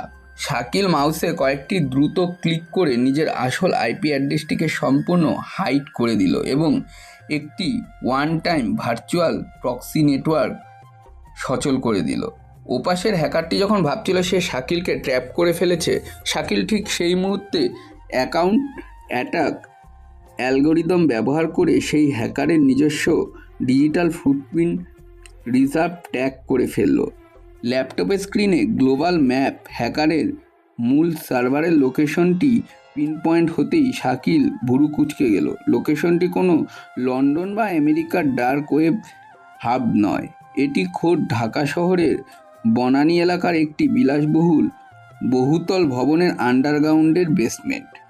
একই সময়ে কিবোর্ডের শেষে এন্টার বোতামটি চাপতেই ফাহিম ফাইলের প্রথম অত্যন্ত জটিল সিকিউরিটি লেয়ারটি ভেঙে গেল। স্ক্রিনে ভেসে উঠল কিছু অত্যন্ত সংবেদনশীল এবং ভয়ানক ডিজিটাল ডেটা। দেশের 3টি শীর্ষস্থানীয় বেসরকারি ব্যাংকের মূল ডিজিটাল ভল্ট থেকে গত 6 মাসে প্রায় 500 কোটি টাকা ওয়ান টাইম সেল কোম্পানির মাধ্যমে অত্যন্ত চতুরতার সাথে দেশের বাইরে পাচার করা হয়েছে। আর সেই পুরনো ডিজিটাল জালিয়াতির পেছনে মূল সুবিধাভোগী এবং মাস্টার মাইন্ড হলো নেক্সাস গ্লোবাল নামক একটি নামী বহুজাতিক লজিস্টিক ফার্ম, যার মালিক এই শহরে একজন অত্যন্ত প্রভাবশালী, সম্মানিত এবং সমাজসেবক হিসেবে পরিচিত কর্পোরেট জায়েন্ট ইমরান চৌধুরী। শাকিল চেয়ারে হেলান দিয়ে একটা দীর্ঘশ্বাস ফেলল। আরমান আলীর চেয়েও এই ইমরান চৌধুরী অনেক বেশি চতুর এবং বিপজ্জনক, কারণ সে অপরাধ করে কোনো অস্ত্রের জেরে বা গুন্ডা বাহিনী দিয়ে নয়, বরং মাউসের একটা সিঙ্গেল ক্লিকের মাধ্যমে এবং কাগজের বৈধ কলমে আইনি ফাঁকফোকর গলে। ঠিক তখনই শাকিলের টেবিলের উপর রাখা ব্যক্তিগত ফোনটা একটা মৃদু ভাইব্রেশন হলো। একটি দোকানের নিচে প্রধান ফটকে লাগানো মোশন সেন্সর সিসিটিভি ক্যামেরার সিকিউরিটি অ্যালার্ট। শাকিল দ্রুত ফোনের স্ক্রিনের দিকে তাকালো। লাইভ ফুটেজ দেখা যাচ্ছে। বিজয়নগরের সেই অন্ধকার এবং জরাজীর্ণ গলির মুখে কালো রঙের উইন্ডো গ্লাস ঢাকা মাইক্রোবাস এসে নিঃশব্দে দাঁড়িয়েছে। গাড়িটির ভেতর থেকে 3 জন কালো জ্যাকেট এবং ক্যাপ পরা লোক অত্যন্ত সতর্কতার সাথে নেমে আসছে, যাদের জ্যাকেটের পকেটে ভারী আগ্নেয়াস্ত্র অবয়ব পরিষ্কার দেখা যাচ্ছে। অপরাধীরা সাইবার ওয়ার্ল্ডে শাকিলের আইপি পুরোপুরি ট্র্যাক করতে না পারলেও ফাহিম আহমেদ সেই কাজিনের মেইলের ডিজিটাল ট্রেইল ধরে এই অক্ষরমালা বুকশপের ঠিকানায় ঠিকই খুঁজে বের করে ফেলছে। তারা খুব ভালো করেই বুঝতে পেরেছে যে ফাহিম সেই বিপজ্জনক ফাইলটি ডেসক্রিপশন এবং সত্য উন্মোচন কাজটি এই মুহূর্তে এই পুরনো লাইব্রেরির ভেতরেই চলছে। শাকিল অত্যন্ত শান্তভাবে ল্যাপটপটি শাটডাউন করলো এবং একটি মিলিটারি গ্রেড ইনক্রিপ্টেড পেনড্রাইভ সমস্ত উদ্ধারকৃত ডেটা কপি করে নিল। সে তার চশমাটা খুলে টেবিলের উপর রাখলো এবং ডয়ার থেকে একটি ছোট্ট স্মোক গ্রেনেড বের করলো, যা সে বারিয়া গ্রামের ঘটনার পর থেকে নিজের নিরাপত্তার জন্য সবসময় কাছে রাখত। সে জানতো একজন শেষ প্রহরীর জীবন শান্ত এবং স্নিগ্ধ সকালের পাশাপাশি এমন অন্ধকার ও ভয়ানক রাতের মুখোমুখি হওয়াটা অনিবার্য। সে লাইটের সুইচটি সম্পূর্ণ বন্ধ করে দিয়ে অন্ধকারের সাথে নিজের অবয়বকে মিশিয়ে দিল। অক্ষরমালা বুকশপের পেছনে পুরানো লোহার সিঁড়িটা আষাঢ়ের টানা বৃষ্টির পর থেকেই কিছুটা জং ধরা এবং শ্যাওলা জমে পিচ্ছিল হয়েছিল। শাকিল মাহমুদ তার কাঁধের ল্যাপটপের ওয়াটারপ্রুফ ব্যাগটা শক্ত করে চেপে ধরে নিঃশব্দে দোতলার বারান্দা দিয়ে পেছনের নির্জন গলির দিকে নেমে আসছিল। তার প্রতিটি পদক্ষেপ ছিল অত্যন্ত সুপরিকল্পিত, ধীর এবং শব্দহীন। সে খুব ভালো করেই জানতো সামান্য একটু অসাবধানতা বা বুটের একটি মৃদু শব্দ এই নিস্তব্ধ রাতে তার শত্রুদের সতর্ক করে দিতে পারে। ঠিক তখনই সামনে কাঠের প্রধান দরজাটা ভারী কোনো কুড়াল বা লোহার শাবল দিয়ে জোরপূর্বক ভাঙার একটি তীক্ষ্ণ কান ফাটানো ধাতব শব্দ পুরো গলিটাকে গভীর নীরবতাকে ভেঙে চুরমুর করে দিল। কাঠের তক্তাগুলো ভেঙে মেঝেতে পড়ার শব্দেই বোঝা যাচ্ছিল ভেতরে ঢোকার লোকগুলো কোনো সাধারণ চোর নয়, তারা অত্যন্ত মারিয়া এবং পেশাদার খুনি। একটা কর্কশ গম্ভীর ও নিচু গলা অন্ধকার ঘরটির ভেতর থেকে ভেসে এলো। ভাঙা দরজার ফাঁকা দিয়ে টর্চ লাইটের তীব্র আলোর রেখাগুলো ঘরের দেওয়ালে আঁকিবুকি কাটছিল। ভেতরে কেউ নেই, শালা আগেই টের পেয়েছি। জলদি ল্যাপটপ আর ড্রোন খুঁজে বের কর, বেশি সময় নেই আমাদের হাতে। শাকিল পেছনের দিকে শেষ ধাপে পা রাখার সাথে সাথেই দেখতে পেল গলির মুখে সোডিয়াম লাইটের আবছা হলুদ আলোয় আরও একজন সশস্ত্র লোক পাহারায় দাঁড়িয়ে আছে। লোকটির মুখে কালো মাস্ক, মাথায় ক্যাপ আর ডান হাতে ধরা একটি সাপ্রেসার লাগানো অত্যাধুনিক 9mm পিস্তল। শাকিলকে অন্ধকারের মধ্য থেকে আচমকা বেরিয়ে আসতে দেখেই লোকটি কোনো কথা না বলে সরাসরি তার বুক বরাবর অস্ত্র তাক করল। তার আঙুল ট্রিগারের উপর চেপে বসার জন্য প্রস্তুত ছিল, কিন্তু শাকিল মাহমুদ তার চেয়েও এক কদম এগিয়ে ছিল। সে বিন্দুমাত্র সময় নষ্ট না করে তার জ্যাকেটের পকেট থেকে আগে থেকেই বের করে রাখা ছোট স্মোক গ্রেনেডটি সেফটি পিনটি দাঁত দিয়ে টেনে খুলে এক ঝটকায় লোকটির পায়ের কাছে ছুঁড়ে মারল। 1 সেকেন্ডের ভগ্নাংশের মধ্যে গ্রেনেডটির বিস্ফোরিত হয়ে পুরো গলিটা সাদা ধোঁয়ায় ঢেকে দিল। লোকটি তীব্র ধোঁয়ার চোটে চোখ মেলে তাকাতে পারছে না এবং সে তীব্রভাবে কাঁচতে থাকে এবং এলোপাতাড়ি কয়েক রাউন্ড গুলিও চলল। সাবপ্রেসার থাকার কারণে পুরো গলিতে শুধু ফুটফুট কিছু চাপা শব্দ এবং গুলিগুলো দেওয়ালে লেগে সিমেন্ট খুশিয়ে দিল। শাকিল সেই ঘন ধোঁয়াশা সুবর্ণ সুযোগ নিয়ে গলির ভেতরে পুরনো স্যাঁতস্যাঁতে দেওয়াল ঘেঁষেই মেইন রোডের অন্ধকারের দিকে তীব্র গতিতে দৌড় দিল। তার লক্ষ্য এখন একটাই, যে কোনো মূল্যে এই ডাটা সুরক্ষিত রাখা। দৌড়াতে দৌড়াতে সে তার পকেট থেকে ওয়ান টাইম ভার্চুয়াল আইপি ফোনটি বের করলো। এক হাতে ব্যাগ ধরে অন্য হাতে ঝড়ের গতিতে কিবোর্ডের আঙ্গুল চালিয়ে সে মায়া চৌধুরীর একটা এনক্রিপ্টেড কোডে মেসেজ পাঠালো। শত্রুরা অক্ষরমালায় পৌঁছে গেছে। নেক্সাস গ্লোবালের ইমরান চৌধুরীর মূল হোতা। ফাহিমের ফাইলের প্রথম লেয়ার সম্পূর্ণ ডিক্রিপ্টেড হয়েছে। আমি বিজয়নগর মোড়ে পরিত্যক্ত পেট্রোল পাম্পের দিকে যাচ্ছি। মেসেজটি সেন্ড হওয়ার পরেই শাকিলের ফোনের সিম কার্ডটি খুলে ছুঁড়ে ফেলে দিল এবং একটি ম্যানহোলের ভেতরে গিয়ে পড়ল, যাতে কেউ তাকে সেলফোনের সিগন্যালে ধরে ট্র্যাক করতে না পারে। ঠিক 10 মিনিট পর বিজয়নগর মোড়ে একটি পরিত্যক্ত ও বন্ধ পেট্রোল পাম্পের অন্ধকার শেডের আড়ালে শাকিল যখন এসে দাঁড়ালো, তখন তার বুকটা দ্রুত ওঠানামা করছিল। কপাল বেয়ে ঝরছিল ঠান্ডা ঘাম।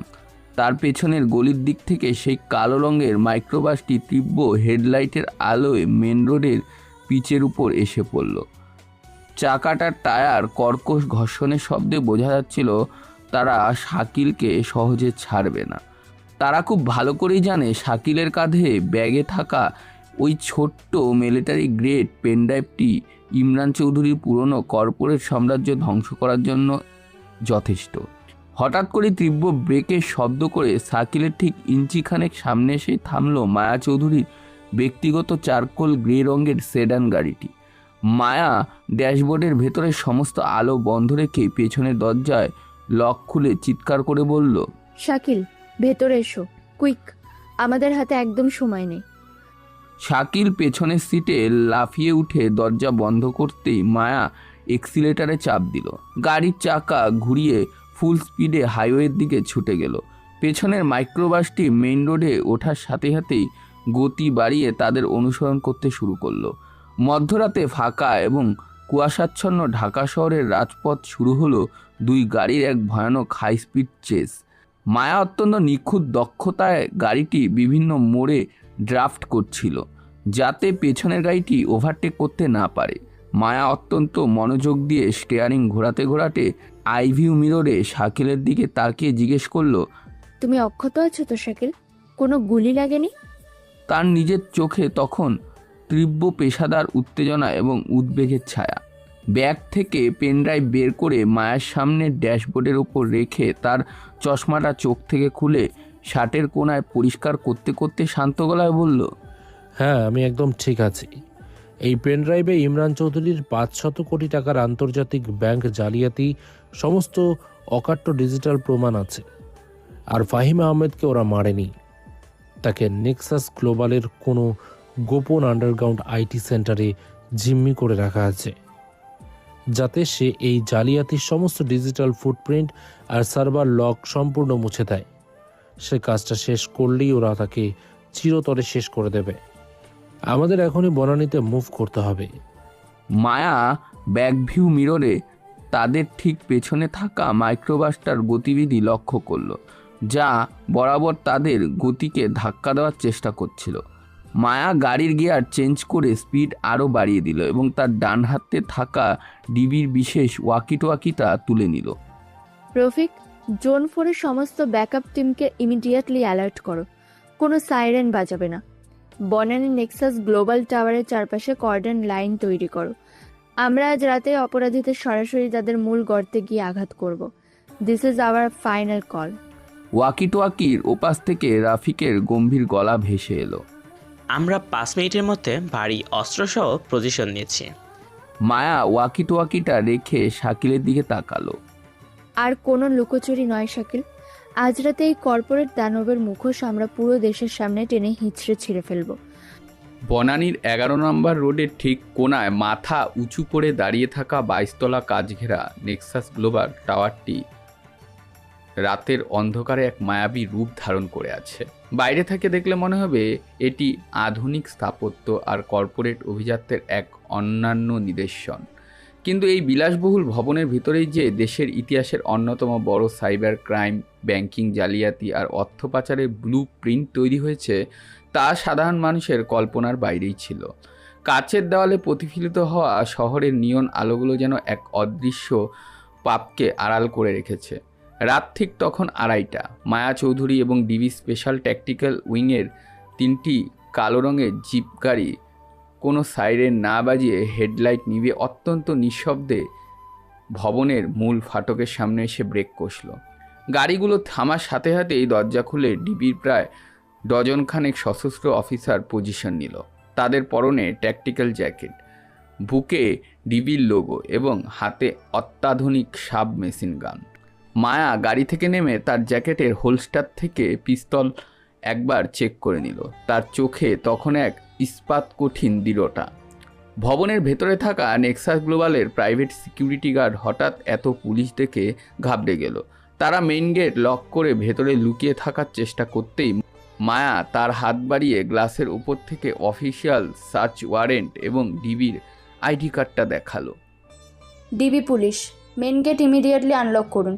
কেউ নিজের জায়গা থেকে এক কদমও নড়বেন না। ভবনের সমস্ত এক্সিট পয়েন্ট, লিফট এবং ইমার্জেন্সি সিঁড়ি এই মুহূর্ত থেকে লক করে দেওয়া হলো।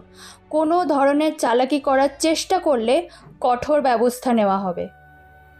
ডিবি অফিসারদের কমান্ডিং টোন এবং হাতের মরণাস্ত্র দেখে সিকিউরিটি ইনচার্জের কপাল বেয়ে ঘাম ঝরতে লাগলো। সে কাঁপতে কাঁপতে রিমোট চেপে কাচের মেইন গেটটি খুলে দিল। মায়া, শাকিল এবং সাব ইন্সপেক্টর রাফিকের নেতৃত্বে ডিবির মূল টিমটি দ্রুত ভবনের ভেতরে প্রবেশ করলো। লবিতে থাকা রিসেপশনিস্ট বা অন্য কোনো স্টাফকে বাইরে কারো সাথে যোগাযোগ করার কোনো সুযোগই দেওয়া হলো না। তাদের সবার মোবাইল ফোন সাময়িকভাবে বাজেয়াপ্ত করা হলো। রফিক, তোমার গ্রাউন্ড ফ্লোর আর লিফট প্যানেল সিকিউর করো। আর শাকিল, এবার তোমার পালা। সেই গোপন ল্যাবটা ঠিক কোন দিকে? শাকিল মাহমুদ তার ল্যাপটপ ব্যাগটা কাঁধ থেকে নামিয়ে লবির একটি ডিজিটাল ডিরেক্টরি বোর্ডের সামনে গিয়ে দাঁড়ালো। সে তার চশমাটা চোখ থেকে খুলে শার্টে হাত দিয়ে একবার মুছে নিয়ে আবার পরে নিল। তার চোখ জোড়া দ্রুত বোর্ডের ওপর দিয়ে ঘুরে এলো। ডার্ক ওয়েবে সেই হ্যাকারের আইপি ট্র্যাকিংয়ের ডেটা তার মস্তিষ্কে একদম গেঁথে গিয়েছে। ম্যাডাম, ইমরান চৌধুরীর মতো ধুরন্ধর মানুষ তার মূল আইটি সার্ভার বা হ্যাকিং হাব কখনো উপরের তলার কোনো ভিআইপি কেবিনে রাখবে না, কারণ সেখানে সহজেই সবার নজর পড়ে। তাহলে কোথায় রাখতে পারে? আর তোমার ডেটা কি বলছে? আইপি লোকেশনের ডেটা বলছে সার্ভারগুলোর মূল কানেকশন আসছে ভবনের আন্ডারগ্রাউন্ড বেসমেন্টের একদম শেষ কোণা থেকে, যেখানে সাধারণত সেন্ট্রাল এসি প্ল্যান্ট বা জেনারেটর রুম থাকে। ওটাই ফাহিমকে লুকিয়ে রাখার সবচেয়ে নিরাপদ জায়গা। মায়ার এক মুহূর্ত নষ্ট না করে তার টিমকে বেসমেন্টের দিকে যাওয়ার নির্দেশ দিল। আন্ডারগ্রাউন্ড বেসমেন্টে নামার সাথে সাথেই এসির এক অদ্ভুত ঠান্ডা হাওয়া এবং জেনারেটরের হালকা গুঞ্জন তাদের স্বাগত জানালো। চারিদিকটা বেশ অন্ধকার এবং জনমানবহীন। পার্কিং লটের একদম শেষ মাথায় একটা ভারী স্টিলের দরজা দেখা গেল, যার উপর একটি ডিজিটাল বায়োমেট্রিক পাঞ্চ লক বসানো রয়েছে।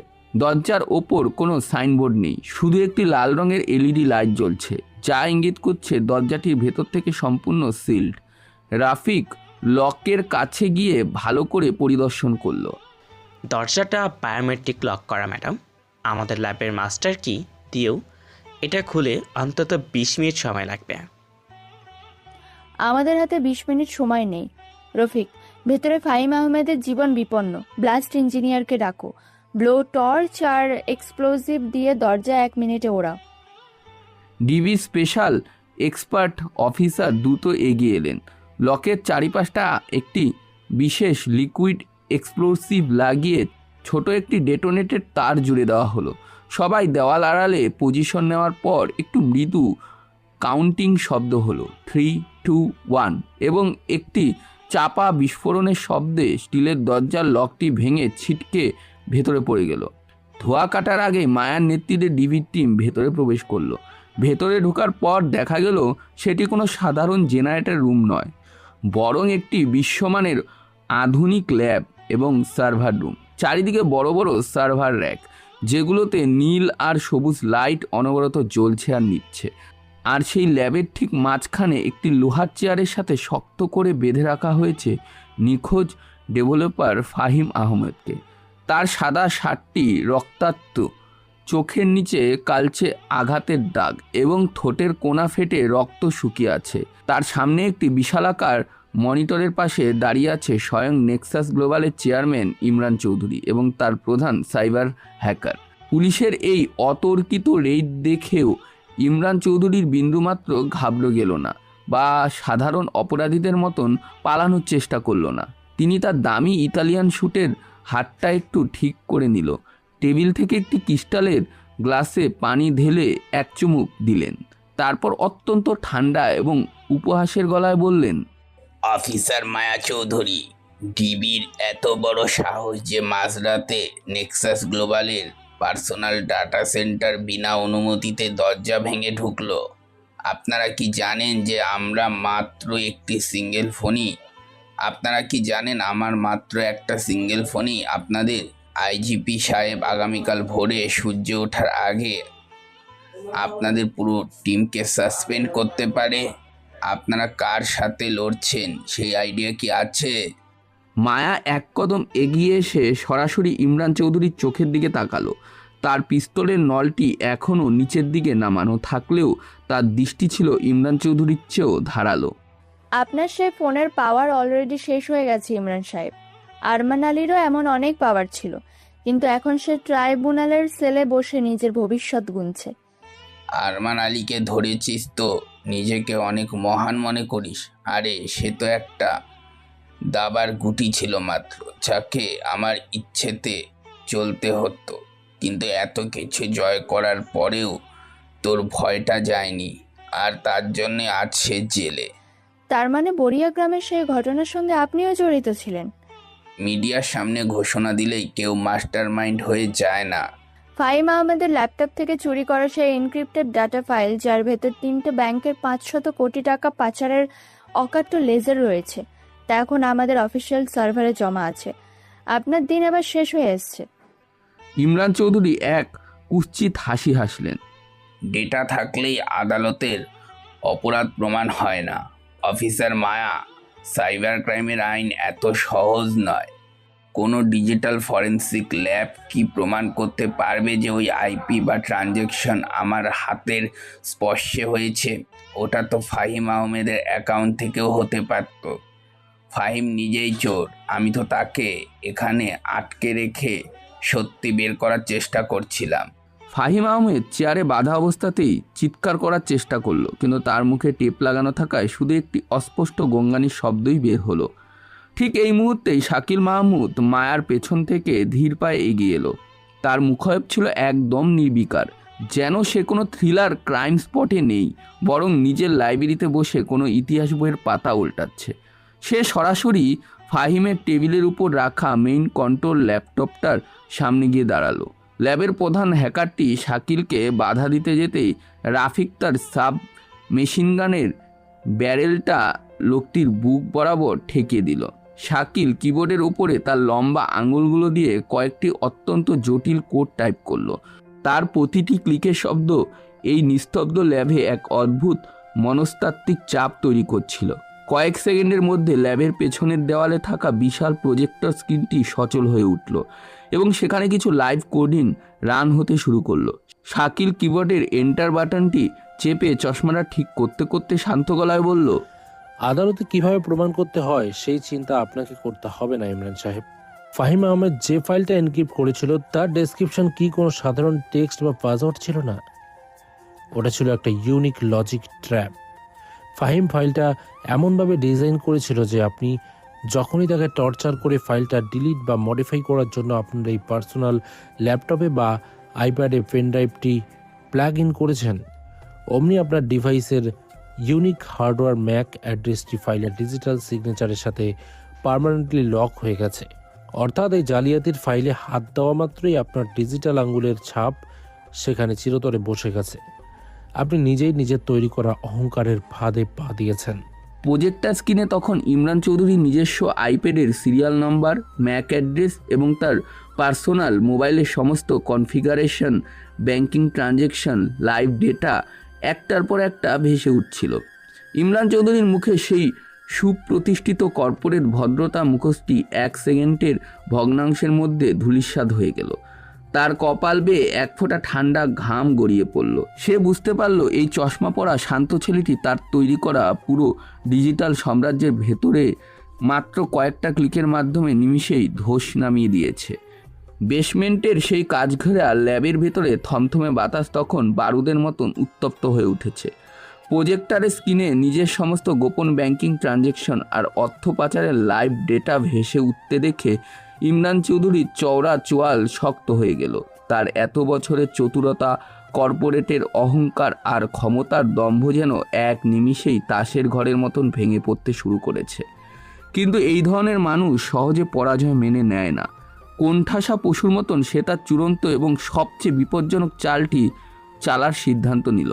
ইমরান চৌধুরী অত্যন্ত ধীর গতিতে তার স্যুটের ভেতরের পকেট থেকে একটি ছোট্ট স্টিল ব্ল্যাক রঙের রিমোট কন্ট্রোল ডিভাইস বের করলো। তার আঙুলটি ডিভাইসের মাঝখানে থাকা একটি লাল বোতামের উপর পজিশন নিল। সে কুৎসিত চোখে শাকিল আর মায়ার দিকে তাকিয়ে দাঁত কিরমির করে বলল, তোমরা ভেবেছো তোমরা জিতে গেছো, তোমরা বড্ড বোকা। এই ল্যাবের মূল সার্ভারের র্যাকগুলোর নিচে আমি অত্যন্ত শক্তিশালী থার্ম ডিস্ট্রাকশন চার্জ বসিয়ে রেখেছি। আমি যদি এই রিমোটের বটনে একটা চাপ দেই তবে মাত্র 3 সেকেন্ডের মধ্যেই আন্ডারগ্রাউন্ডের সমস্ত ইনফরমেশন সার্ভার, হার্ড ডিস্ক আর ব্যাকআপ ড্রাইভ পুরো লিকুইড মেটালে পরিণত হয়ে যাবে। তোমাদের ডিবির কাছে আমার বিরুদ্ধে আদালতে পেশ করার মতন একটা সিঙ্গেল বাইটের ডিজিটাল প্রমাণও অবশিষ্ট থাকবে না। আর সেই সাথে এই ল্যাবের এয়ারলক সিস্টেম বন্ধ হয়ে যাবে। তোমরা সবাই এখানে জ্যান্ত কবর পাবে। ম্যাডাম, ও হাত নাড়ানোর আগেই শ্যুট করুন। রাফিক তার পিস্তল ইমরান চৌধুরীর কপাল বরাবর তাক করে চিৎকার করে উঠল। ল্যাবের বাকি অফিসাররাও তাদের অস্ত্রের সেফটি ক্যাচ আনলক করলেন। পরিবেশটা এতটাই সংবেদনশীল হয়ে উঠল যে বাতাসে একটা পিনপন শব্দও যেন এক রক্তক্ষরীয় বিস্ফোরণ ঘটিয়ে দিতে পারে। ফাহিম আহমেদ চেয়ারে বাঁধা অবস্থাতে আতঙ্কের চোখে বড় বড় করে মাথা দোলাতে লাগলো। কিন্তু মায়া চৌধুরী তার পিস্তলটা সামান্য নামিয়ে এনে শাকিলের দিকে তাকালো। সে দেখতে পেল শাকিল মাহমুদের মুখে ভয়ের কোনো চিহ্নই নেই, বরং তার ঠোঁটের কোণা এক রহস্যময় শান্ত আত্মবিশ্বাসী হাসি ফুটে উঠেছে। শাকিল তার ল্যাপটপের স্পেস বারে শেষবারের মতন একটা টোকা দিয়ে 2 হাত জ্যাকেটের পকেটে পুরে নিল। চাপ দিন ইমরান সাহেব, বোতামটা চেপে আপনার মনের ইচ্ছাটা পূরণ করে ফেলুন, যেমনটা আমার পরিবারকে মেরে ইচ্ছে পূরণ করেছিলেন। শাকিল এক কদম এগিয়ে এসে অত্যন্ত শান্ত এবং মৃদু গলায় কথাটা বলল। তার এই নির্বিকার কণ্ঠস্বর ইমরান চৌধুরীর ভেতরে ভয় আর সংশয়কে আরও 10 গুণ বাড়িয়ে দিল। তুই আমাকে ভয় দেখাচ্ছিস ছোড়া? তুই জানিস না আমি কি করতে পারি? সাধারণত একটা গ্রামের ছেলে হয়ে আমার উপর প্রতিশোধ নিতে আসছিস। এবার দেখ আমি কি করতে পারি। ইমরান চৌধুরী চিৎকার করে উঠলেন। তবে তার রিমোট ধরা হাতটা সামান্য কাঁপতে শুরু করলো। শাকিল তার চশমাটা নাকের উপর আরেকটু ঠিক করে বলল, আমি জানি আপনি কি করতে পারেন, আর এটাও জানি আপনি কি করতে পারবেন না।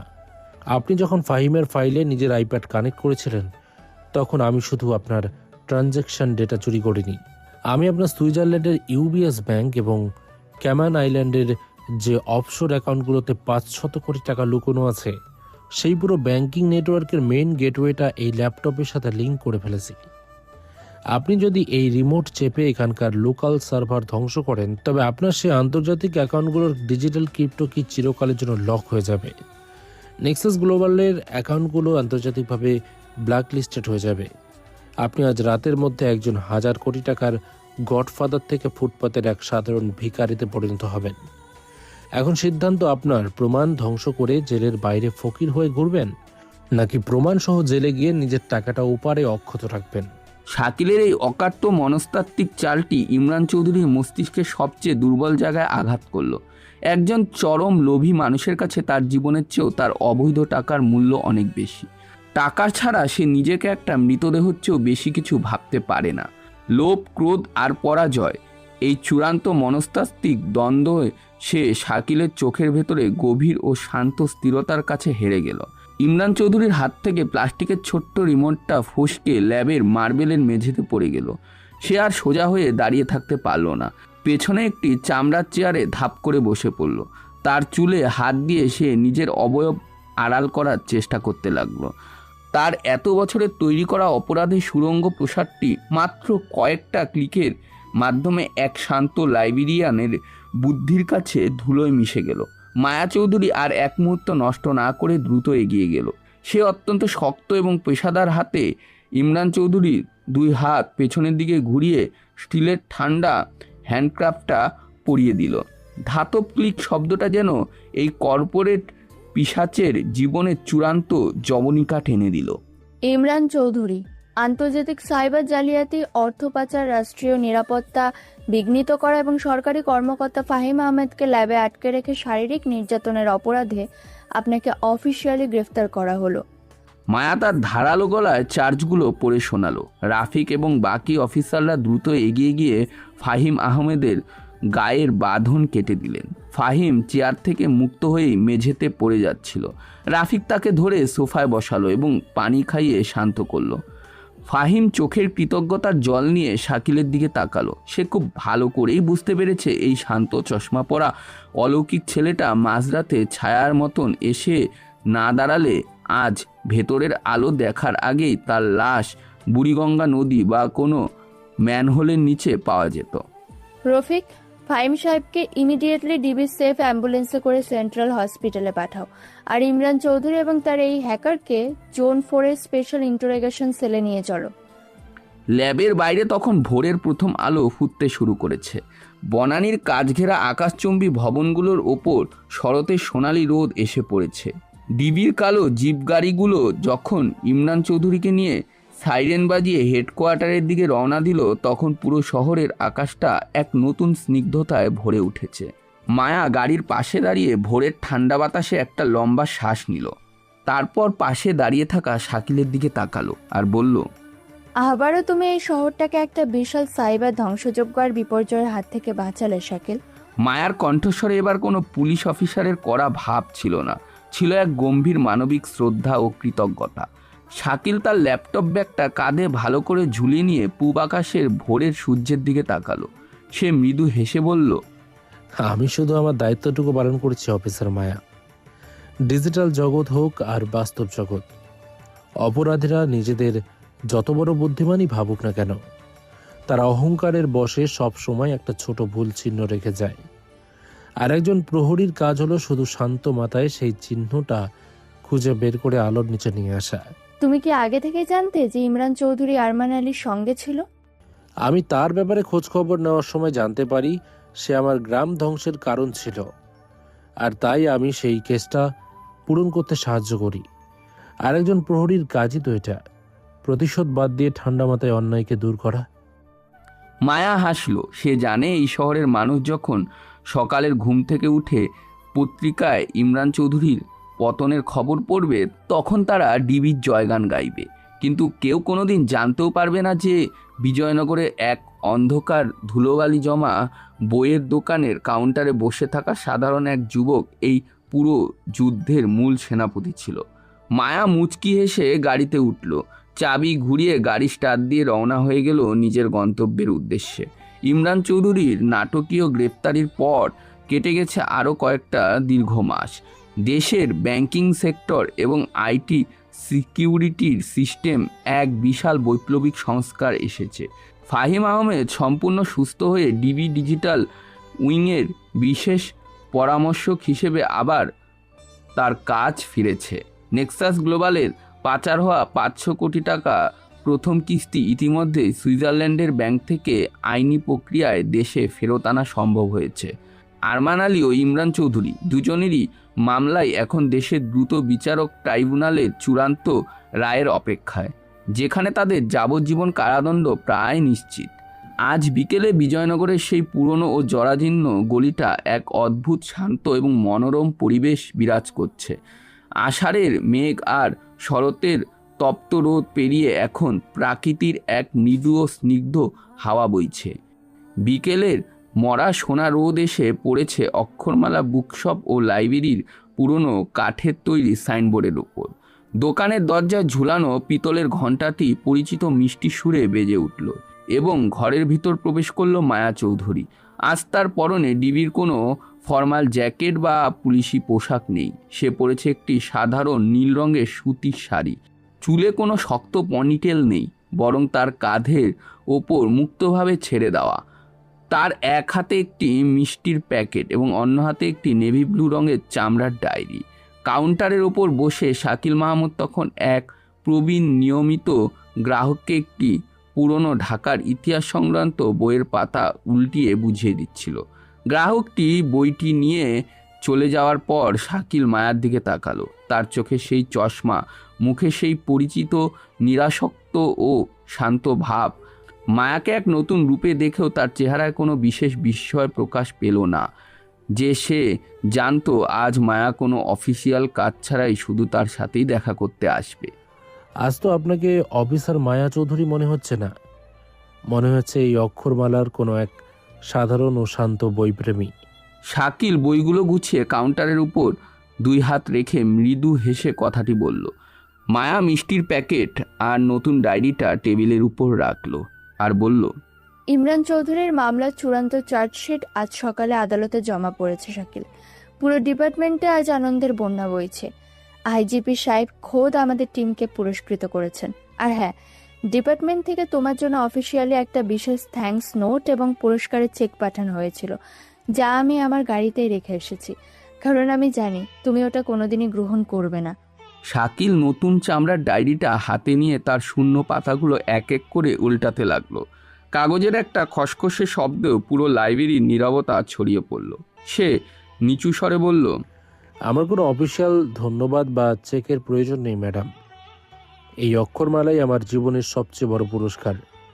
এই শান্ত ঘর, পুরনো বইয়ের মন মাতানো ঘ্রাণ, আর এই শহরের বুকে হেঁটে চলা সাধারণ মানুষদের নিরাপত্তা, এর চেয়ে বড় পাওনা আমার মতো একজন সাধারণ মানুষের জন্য আর কি বা হতে পারে। মায়া কাউন্টারের সামনে একটু ঝুঁকে বসলো। তার চোখ জোড়া সরাসরি শাকিলের চোখের গভীরতার দিকে তাকালো। শাকিল, আরমান আলী গেল, ইমরান চৌধুরীও তার নিজের অপরাধের জালে বন্দী হলো, কিন্তু এই বিশাল যান্ত্রিক ও নিষ্ঠুর ঢাকা শহরে কি অন্যায়ের কখনো শেষ হবে? ক্ষমতার লোভে মানুষ তো নিত্য নতুন রূপ নিয়ে অন্ধকার গলিগুলোতে আবার ছক আঁকবে। তুমি কতদিন এই একাকী লাইব্রেরিয়ানের ছদ্মবেশে নিজেকে সমাজের আড়ালে আটকে রাখবে? তোমার নিজের কি কোনো জীবনের স্বপ্ন নেই? শাকিল তার চশমাটা চোখ থেকে খুলে আস্তে করে টেবিলের উপর রাখলো। তার চোখের দিকে তাকাতেই মায়ার মনে হলো এই চোখে এখন আর বড়িয়া গ্রামে সেই 12 বছর আগে জন্মে থাকা প্রতিশোধের আগুন বা সাইবার যুদ্ধের কোনো তীব্র উত্তেজনা অবশিষ্ট নেই। সেখানে এখন বিরাজ করছে এক মহাসমুদ্রের মতো শান্ত, গভীর ও অত্যন্ত স্থিরতা। সে জানলার বাইরে তাকালো, যেখান থেকে গলির মুখে ছাতা মাথায় দিয়ে বা হেঁটে বাড়ি ফিরে যাওয়া সাধারণ নাগরিক, রিকশাওয়ালা আর স্কুল ফেরত শিশুদের ব্যস্ততা দেখা যাচ্ছে। সে অত্যন্ত নিচু কিন্তু দৃঢ় কণ্ঠে বলল, এই শহরে যতক্ষণ পর্যন্ত অন্ধকার রাত নামবে ম্যাডাম, ততক্ষণ পর্যন্ত ক্ষমতার লোভে অন্ধ হওয়া পিশাচেরা নিরীহ মানুষের অধিকার কেড়ে নেওয়ার জন্য তাদের গোপন ছক আঁকবেই। আর আমাদের দেশের আইন ও বিচার ব্যবস্থা যতক্ষণ পর্যন্ত সেই অসহায় মানুষদের দোরগোড়ায় পৌঁছাতে সামান্য 1 সেকেন্ডও দেরি করবে, ততক্ষণ পর্যন্ত কোনো না কোনো সাধারণ মানুষকে এই অদৃশ্য প্রহরীর দায়িত্ব নিজের কাঁধে তুলে নিতেই হবে। অপরাধীরা বাস্তব জগতে আসুক আর সাইবার জগতের ডার্ক ওয়েবেই লুকিয়ে থাকুক, তারা সব সময় একটা ভুল চিহ্ন রেখে যায়। এই অক্ষরমালা শুধু কোনো পুরনো বইয়ের দোকান নয় ম্যাডাম, এটা এই শহরের অন্যায়ের বিরুদ্ধে লড়াই করার একটি অদৃশ্য দুর্গ, যার খবর বাইরের কেউ জানে না। আর আমি হলাম এই দুর্গের শেষ প্রহরী। মায়া আর কোনো কথা বলল না, কোনো যুক্তি বা আইনের ধারা দিয়ে তাকে বোঝানোর চেষ্টাও করলো না। সে খুব ভালো করেই বুঝতে পারলো শাকিল মাহমুদের এই জীবনে কোনো সাধারণ পারিবারিক গণ্ডি বা আইনি কাঠামোর চেনা ছাঁচে বাঁধানোর মতন নয়। এটি একটি অত্যন্ত মনস্তাত্ত্বিক মিশন, যা সে নিজের ইচ্ছায় বেছে নিয়েছে। মায়া তার ঠোঁটের কোণা এক চিলতে ওয়ার্ম ম্যাথ বা শ্রদ্ধাপূর্ণ হাসি ফুটিয়ে লাইব্রেরির ভেতরে শান্ত অন্ধকার থেকে আস্তে আস্তে দরজার দিকে পা বাড়ালো। দরজাটি খোলার সময় ওপরের সেই ছোট্ট পিতলের ঘণ্টাটি শেষবারের মতন এক অত্যন্ত মিষ্টি এবং করুণ সুরে বেজে উঠল। মায়া দোকান থেকে বের হয়ে গলির মুখে এসে দাঁড়ালো। বাইরে তখন গোধূলি শেষ রক্তিম আলোটুকু মুছে গিয়ে ঢাকা শহরের বুকে হাজার হাজার নিয়ন আলো আর গাড়ির হেডলাইটগুলো একটা একটা করে জ্বলতে শুরু করেছে। শহরটা আবার তার চিরচেনা যান্ত্রিক রাতের চাদরে ঢাকা পড়েছে।